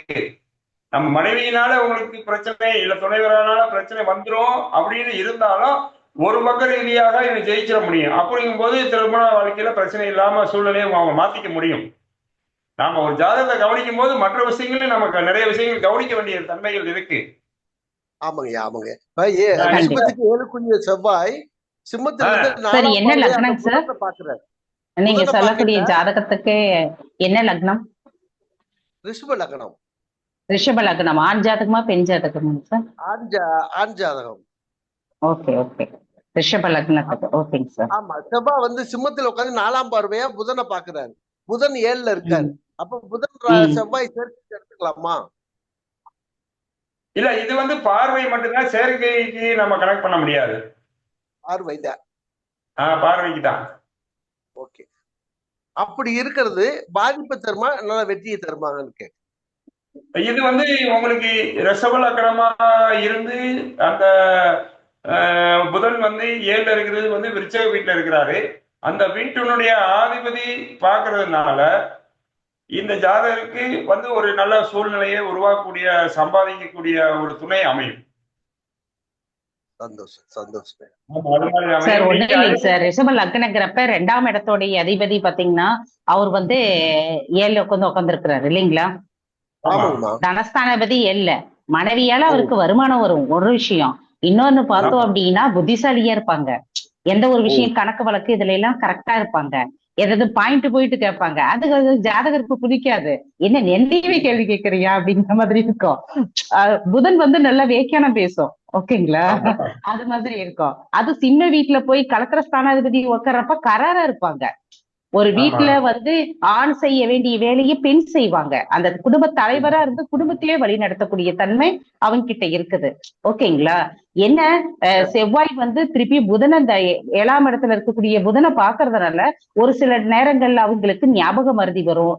கழுத்து கால் நரம்பு சம்பந்தப்பட்ட பிரச்சனைகள் அவங்களுக்கு உருவாக்கி கொடுக்கும். இது மாதிரியானது கொஞ்சம் பீரியட்ஸ் டைம் ப்ராப்ளம்ஸ் அவங்களுக்கு கொஞ்சம் உருவாக்கி கொடுக்கும். இது மாதிரி பிளட் சம்பந்தப்பட்டது கொஞ்சம் இருக்கும் அவங்களுக்கு. ரொம்ப நன்றி. சிறப்பு. ரொம்ப நன்றி. அயலூர்லதான் குடியிருக்கேன். என்னுடைய சொந்த ஊர் பூசாரிப்பட்டி, சுக்காம்பட்டி பூசாரிப்பட்டி. உங்களை ஏற்கனவே உங்க மீட்டிங் சிஆர்எஸ் ஸ்டோர்ல கேட்டிருக்கேன். நான் வந்து இப்ப வையம்பட்டி தான் என்னுடைய வீடு. எல்லாமே வையம்பட்டியில தான் இருக்கு. நான் வீடு அங்கேதான் இருக்கு. குருமண்டபத்து பக்கத்துலதான் என்னுடைய வீடு. அதான் கோர்ட்ல ஏதோ வக்கீல் குமாஸ்தா அடிஷனல் பாக்குறீங்கன்னு கேள்விப்பட்டேன். இல்ல, நான் வந்து திருப்பூர்ல வசிக்கிறது எல்லாமே திருப்பூர்ல இருக்கீங்க. சரிங்க, சந்திப்போம். உங்க கேள்விக்கு விடை கிடைச்சிருச்சுங்களாங்க சார்? நன்றி, வாழ்த்துக்கள். Thank you. Okay, thank you sir. Thank you. வேற யாராவது கேள்வி கேட்கணுங்களா? ஐயா வணக்கம் ஐயா. 7ஆம் பாவத்துல வந்து பாவ கிரகங்கள் நின்றால் அவங்களுக்கு எந்த மாதிரி நம்ம மேட்சிங் கொண்டு வந்து கொடுக்கணுங்க ஐயா? அதே 7ஆம் பாவத்துல வந்து சனி, செவ்வாய், ராகு, கேதுக்கள், சூரியன் அந்த மாதிரி இருந்தாங்கன்னா அவங்களுக்கு எந்த மாதிரி நம்ம என்ன லக்னம் ஆண் ஜாதகமா பெண் ஜாதகமா? ஏன்னா இயற்கை சுபர் இயற்கை அசுபர்னு இருக்குது. இப்ப லக்ன சுபர் லக்ன அசுபர்னு இருக்குது. இப்ப நீங்க கேட்கக்கூடியது பொதுவான விஷயம். பொதுவான விஷயத்துக்கு தான் ஐயா வந்து பொதுவா 7ஆம் பாவத்துல சூரியன் இருந்தா இப்படி, செவ்வாய் இருந்தா இப்படி, 2 கிரகங்கள் சேர்ந்து இருந்தா இப்படி இருக்கும் அப்படிங்கறத பொதுவா ராகு கேது வரையிலுமே ஐயா வந்து பொதுவாவே உங்களுக்கு சொன்னாருங்க. இப்ப நீங்க கேட்கக்கூடியது என்னன்னா, உங்க சுய ஜாதகமோ அல்லது உங்களுக்கு தெரிஞ்சவங்களுடைய ஜாதகமோ இல்ல ஒரு ஆய்வுக்கு பண்ண ஒரு டவுட்ல வந்த ஜாதகமோ வச்சு கேட்டாதான் உங்களுக்கு கிளாரிட்டி கிடைக்கும். ஆமா, அவங்க லைஃப்ல இது மாதிரி நடந்தது, இல்ல இது நடக்கல அப்படிங்கிறது உங்களுக்கு தெளிவு கிடைக்கும். அதுக்காக சொல்றேன். Okay madam. ஆனாலும் எனக்கு ஒரு டவுட், இப்ப செவ்வாய் நின்னாங்க அப்படின்னா அந்த மாதிரி சுக்கிரன் இருக்கிற மாதிரி நம்ம செலக்ட் பண்ணா நல்லதுங்களா அப்படின்னு கேக்குறேன். அந்த இல்ல மாதிரி அது திருமண பொருத்தம் வந்து பார்க்கும்போது 7ஆம் வீட்டுல வந்து பாவ கிரகம் இருக்கு அப்படின்னா எந்த லக்னம் ஆணுடைய ஜாதகமா பெண்ணுடைய ஜாதகமா பார்த்துட்டு, நீங்க ஆணுடைய ஜாதகம்னா அதிகபட்சமா வந்து குருவோட பார்வை தொடர்பு இருக்கணும், பெண்ணுடைய ஜாதகம் குருவோட பார்வை தொடர்பு இருக்கணும்.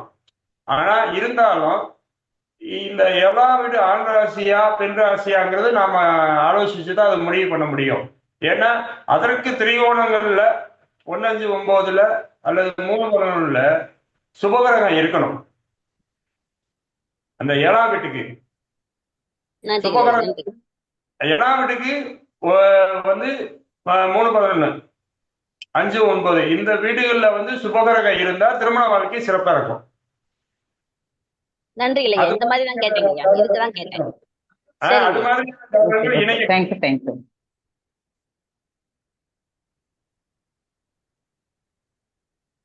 வேற யாராவது?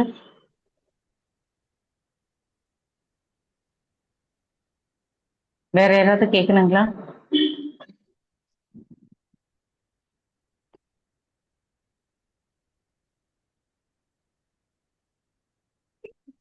ஓகே. இப்ப பொதுவான ஒரு கேள்விங்க ஐயா. இப்ப வந்து 7ஆம் இடத்துல இப்ப வந்து நம்ம வந்து செவ்வாய் தோஷம், சர்ப்ப தோஷம், அடுத்தது பாத்தீங்கன்னா நம்ம கலத்திர தோஷம், இது மாதிரி நிறைய நம்ம தோஷங்கள் பத்தி அது கலத்திர ஸ்தானத்தை பேஸ் பண்ணி நிறைய விஷயங்கள் இருக்கு. இப்ப இதுக்கு என்ன விதமான பரிகாரங்கள், எந்த கோவில்கள் என்ன பண்ணனா அவர்களுடைய வாழ்க்கை வந்து சிறப்பா இருக்கும்? இப்ப வந்து மேரேஜ் பண்றதுக்கு முன்னாடி இது பாக்கலைங்க, நாங்க வந்து மேரேஜ் பண்ணிட்டோம், ஆனா அதுக்கப்புறம் தான் தெரியுது எங்களுக்கு தோஷம் இருக்குதுன்னு சொல்லிட்டு இப்ப நாங்க ஏதாவது ஒண்ணு பண்ணணுமா அப்படின்னு கேக்குறாங்க. அப்படின்னா நம்ம அவர்களுக்கு என்ன விதமான ஒரு பரிகாரங்கள் சொல்லலாம்? இல்ல பொதுவா வந்து என்னன்னா, ஆயுள் ரீதியா நாங்க கவனிக்கும் போது தோஷம் அப்படிங்கிறது என்ன அப்படின்னா, அந்த தோஷம் அந்த கிரகத்துக்குரிய காரகத்துவம் அந்த பாவத்துக்குரிய காரகத்துவம் தடைப்படும் போது அது தோஷமா மாறுது அப்படிங்கிறது தான் தாற்பயம். என்னன்னா ஒரு பாவ கிரகம் ஒரு வீட்டுல இருக்கு அப்படின்னா அந்த வீட்டுடைய காரகத்துவம் 7ஆம் வீட்டுடைய காரகத்துவம் அந்த துணை ரீதியான பிரச்சனைகள், அந்த வம்புகள் முரண்பாடுகள்ல வந்து தடுக்கக்கூடிய நபர். நம்ம அதனால சுகம் பெறக்கூடிய தன்மையை தடுக்கக்கூடிய கிரகங்கள் தான் பாவ கிரகங்கள் அங்க இருக்கும்போது ஏற்படும் அப்படிங்கிறது. அதைத்தான் வந்து தோஷம்னு சொல்றோம். ஆனா இந்த மூல நூல்கள்ல வந்து தோஷம் அப்படிங்கிற விஷயம் இல்லை, எந்த மூல நூல்லையுமே குறிப்பிடல. அந்த கிரகம் இப்ப சூரியன்னா என்னன்னா ஆதிக்கம், ஆண் ஆதிக்கமும் ஒரு அதாவது எதிர்பாலினத்தை அடங்கக்கூடிய தன்மையும், யார் என்ன சொன்னாலும் கேட்க மாட்டேன் அப்படிங்கிற ஒரு உணர்வு உள்ள கிரகம். அப்ப அந்த உணர்வு உள்ள கிரகம் அங்க இருக்கு அப்படின்னா அப்ப அது ரீதியான வந்து அந்த ஜாதகருக்கு பிரச்சனையை உருவாக்குவார். ஏன்னா வரக்கூடியவங்க வந்து ஏதோ ஒரு விஷயத்துல ஒத்து போகணும்னு நாம விரும்புவோம். ஆனா சூரியன் அங்க ஆதிக்கம் பெறும்போது அந்த ஒத்து போகிற தன்மை குறைவாயிடும். இப்ப இது மாதிரி இருக்கிறவங்க வழிபாடு செய்யறதுனால நன்மை ஏற்படுமா அப்படிங்கிறது வந்து குறைவு. இப்ப என்ன பண்ணணும்னா, தந்தைக்கு நிகரான அந்த ஆதரவற்ற பெரியவர்கள் முதியோர்கள் இருப்பாங்க, அவங்களுக்கு தேவையான ஆடை உணவு வழங்கி அவங்களுடைய ஆசை பெறுவதனால இந்த சூரியனுடைய ஆதிக்கம் குறைவதற்கான வாய்ப்புகள் உள்ளது. இந்த செவ்வாயினுடைய தன்மை இருக்குது அப்படின்னா அவங்களுக்கு செவ்வாய் சீருடை பணியாளர்கள், மெயினா வந்து சீருடை பணியாளர்கள், அவங்க வந்து ஆதரவற்று ஏதாவது ஒரு சூழல்ல இருக்கக்கூடிய நபர்களுக்கு நீங்கள் உதவி செய்யும் போது, தேவையான உணவு ஆடை உதவி செய்யும் போது அவங்களுடைய வாழ்த்துதல் உங்களுக்கு நன்மை அடைவதற்கான வாய்ப்புகள் உள்ளது. ராகு கேதுக்கள் அப்படிங்கும் போது உங்களுக்கு வயதான தாத்தா பாட்டி அந்த மாதிரியான நபர்களுக்கு உறவுகளுக்கு நீங்க முக்கியத்துவம் கொடுத்து அவங்களுக்கு தேவையான உதவிகள் செய்யும் போது அவங்களுடைய வாழ்த்துதலால் இந்த கிரக தோஷங்கள் பாதிப்புகள் இருந்து விடுவதற்கான வாய்ப்புகள் உள்ளது.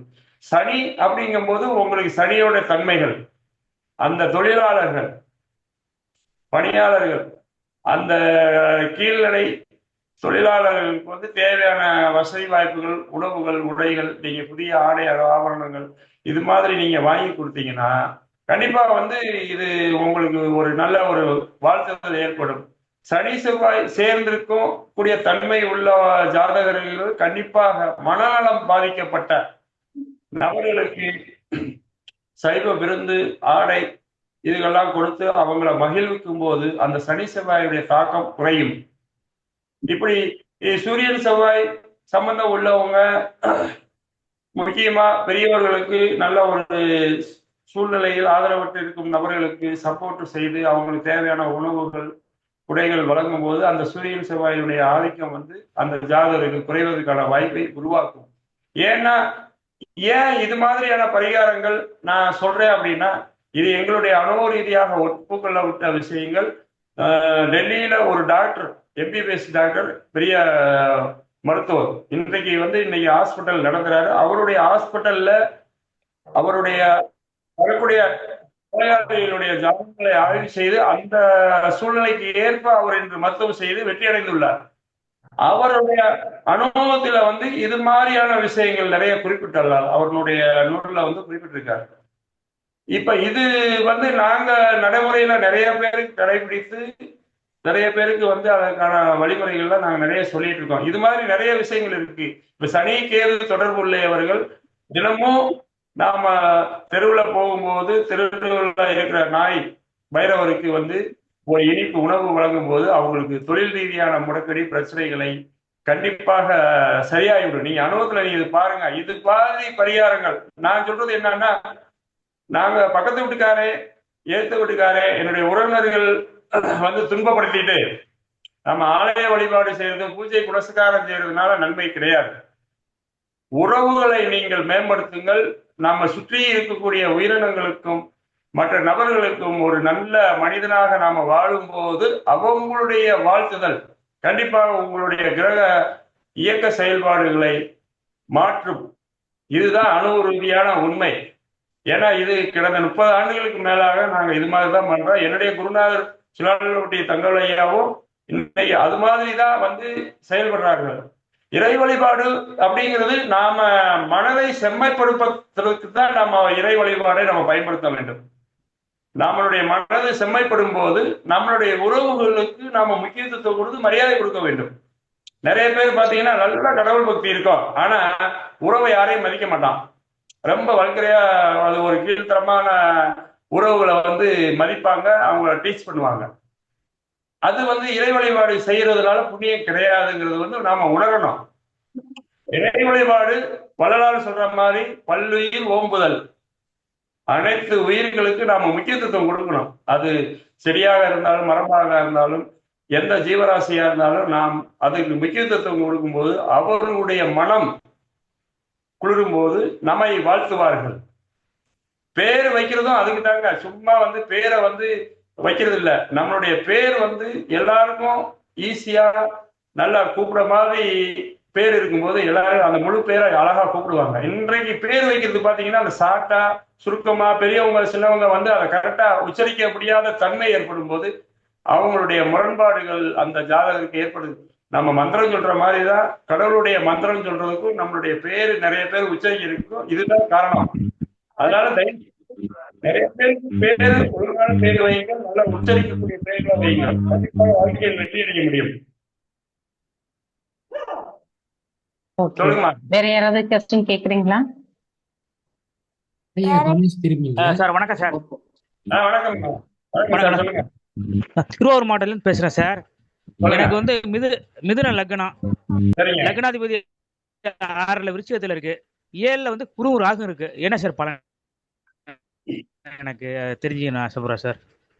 ஓ, இது வந்து உங்க ஜாதகமா? உங்களுடைய கேள்வி வேற என்ன? வெறும் ஆமா ஜென்ரலா சார். பலன் மட்டும் ஆண் வேணுமா இல்ல ஜாதகம் என்ன என் ஜாதகம் சார். இல்ல இல்ல, இது உங்களோட ஆண் ஜாதகம். வயது என்ன?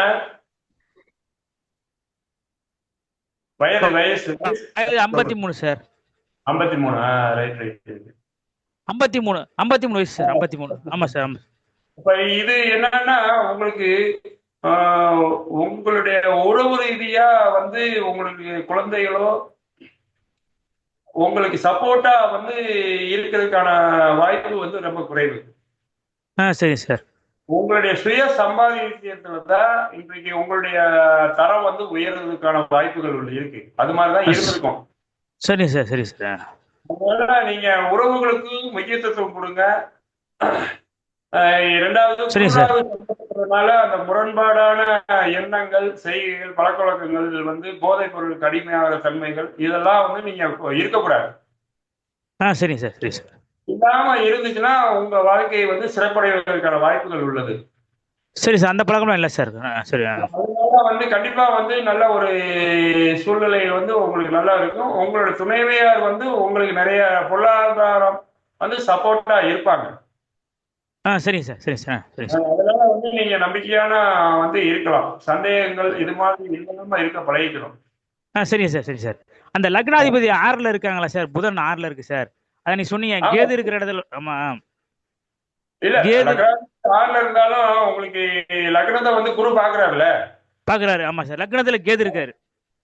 லக்னாதிபதி வந்து குரு பாக்குறாருல்ல. லக்னத்தை வந்து குரு பாக்குறதுனால ஆமா சார். நீங்க ஒரு விஷயத்த வந்து என்ன திரும்ப திரும்ப செய்ய வேண்டிய கட்டாயம் ஏற்படும். அவ்வளவுதான். சரி சார். சரி சார். சரி சார். அதாவது ஒரு சின்ன விஷயத்த வந்து நீங்க உடனே முடிக்க முடியாது. அதிகப்படியா முயற்சி எடுக்கிறதுக்கு முடிக்கிற மாதிரி தான் இருக்கும். 100% உண்மை சார். 100% உண்மை சார். ஆமா. முயற்சியை எப்பயுமே கைவிடாம இருக்க பழகிக்கணும். சரிங்க சார். சரி சார். அது எல்லாமேங்க சார், மறைஞ்ச புதன் நிறைஞ்ச செல்வத்தை கொடுப்பாரு. நிறைஞ்ச செல்வங்கிறது வந்து பொருள் மட்டும் கிடையாது, அறிவும். படிச்சுதான் ஒருத்தர் படிப்பாளியா நல்ல ஒரு அறிவாளியா இருப்பாங்க அப்படிங்க கிடையாது. படிக்காமயே நீங்க படிக்காத ஒரு மேதை மாதிரி நிறைய விஷயங்கள் உங்களுக்கே தெரியாது. நிறைய விஷயங்கள் நீங்களே சொல்லுவீங்க, மத்தவங்களுக்கு நிறைய வழிகாட்டுவீங்க. அது மாதிரியான ஒரு செயல் சிந்தனைகள் உங்களுக்கு இருக்கும். அதனால நீங்க லக்னாதிபதி 6ல போய் மறைஞ்சிருச்சு, அதுல இதாயிடுச்சு அப்படிங்கிறதுக்கு ஒண்ணுமே இல்லை. சார் கூட சொன்னாங்க கேது நின்ற அதிபதி வந்து மறையணும், ராகு நின்ற அதிபதி வந்து பலம் பெறணும் அப்படி சொன்னாங்க. ரொம்ப அது வந்து ஒரு ரொம்ப யூஸ்ஃபுல்லா இருக்கு மேடம் எனக்கு இப்ப இந்த பாயிண்ட்ஸ். நன்றி மேடம். சாருடைய போன் நம்பர் சொல்றேன், நோட் பண்ணிக்கோங்க. யாராவது ஜாதகங்கள் பார்க்கணும் அப்படின்னா அவருக்கு நீங்க இது பண்ணிட்டு ஜாதகங்கள் பார்த்துக்கலாம். சார் உங்களுடைய போன் நம்பர் சொல்லிடுங்க சார். என்னுடைய பெயர் வந்து சூரிய ஜெயவேல். 96 0 0 6 0 7 6 0 3 96 20 607 603. இது என்னுடைய நம்பர். நீங்க எப்ப வேணுமா அழைக்கலாம். உங்களுக்கு அதாவது ஜாதக பலன் கேட்கறது இல்லாம மற்ற ஜோதிட நண்பர்கள் ஏதாவது ஒரு சந்தேகம்னாலும் கேட்கலாம். நான் உங்களுக்கு பதில் சொல்ல காத்திருக்கேன். உங்களுக்கு ஈவினிங் ஒரு 7 மணிக்கு மேலேனா கொஞ்சம் ஃப்ரீயா இருப்பேன். நீங்க அப்ப வந்து சந்தேகங்கள் கேட்டுக்கலாம். இன்னொரு விஷயம் என்னன்னா, நீங்க எப்பயுமே குருநாதருக்கு ரொம்ப முக்கியத்துவம் கொடுக்கணும், குருவை மதிக்கணும். நிறைய விஷயங்கள் நூல்களை வந்து படிக்கணும். நிறைய பேர்கிட்ட நம்ம படிக்கிறதுனால நிறைய விஷயம் கத்துக்குவோம் அப்படிங்கிற எண்ணம் வந்து இருக்கக்கூடாது. அணு ரீதியாக உங்களுக்கு எது சரியா இருக்கு அப்படிங்கிறத பாசிங்க. யாரு இன்னொருத்தரை குறை சொல்றாங்களோ அவங்க சரியான நபர் இல்லை அப்படிங்கறத முடிவு பண்ணிக்கங்க. அதாவது எந்த குருநாதர், நம்ம குருநாதரா இருந்தாலும் இன்னொருத்தரை குறை சொல்றாங்க அப்படின்னா அவங்க சரியான நபர் இல்லை அப்படிங்கிறத நீங்க இது என்னன்னா, நிறைய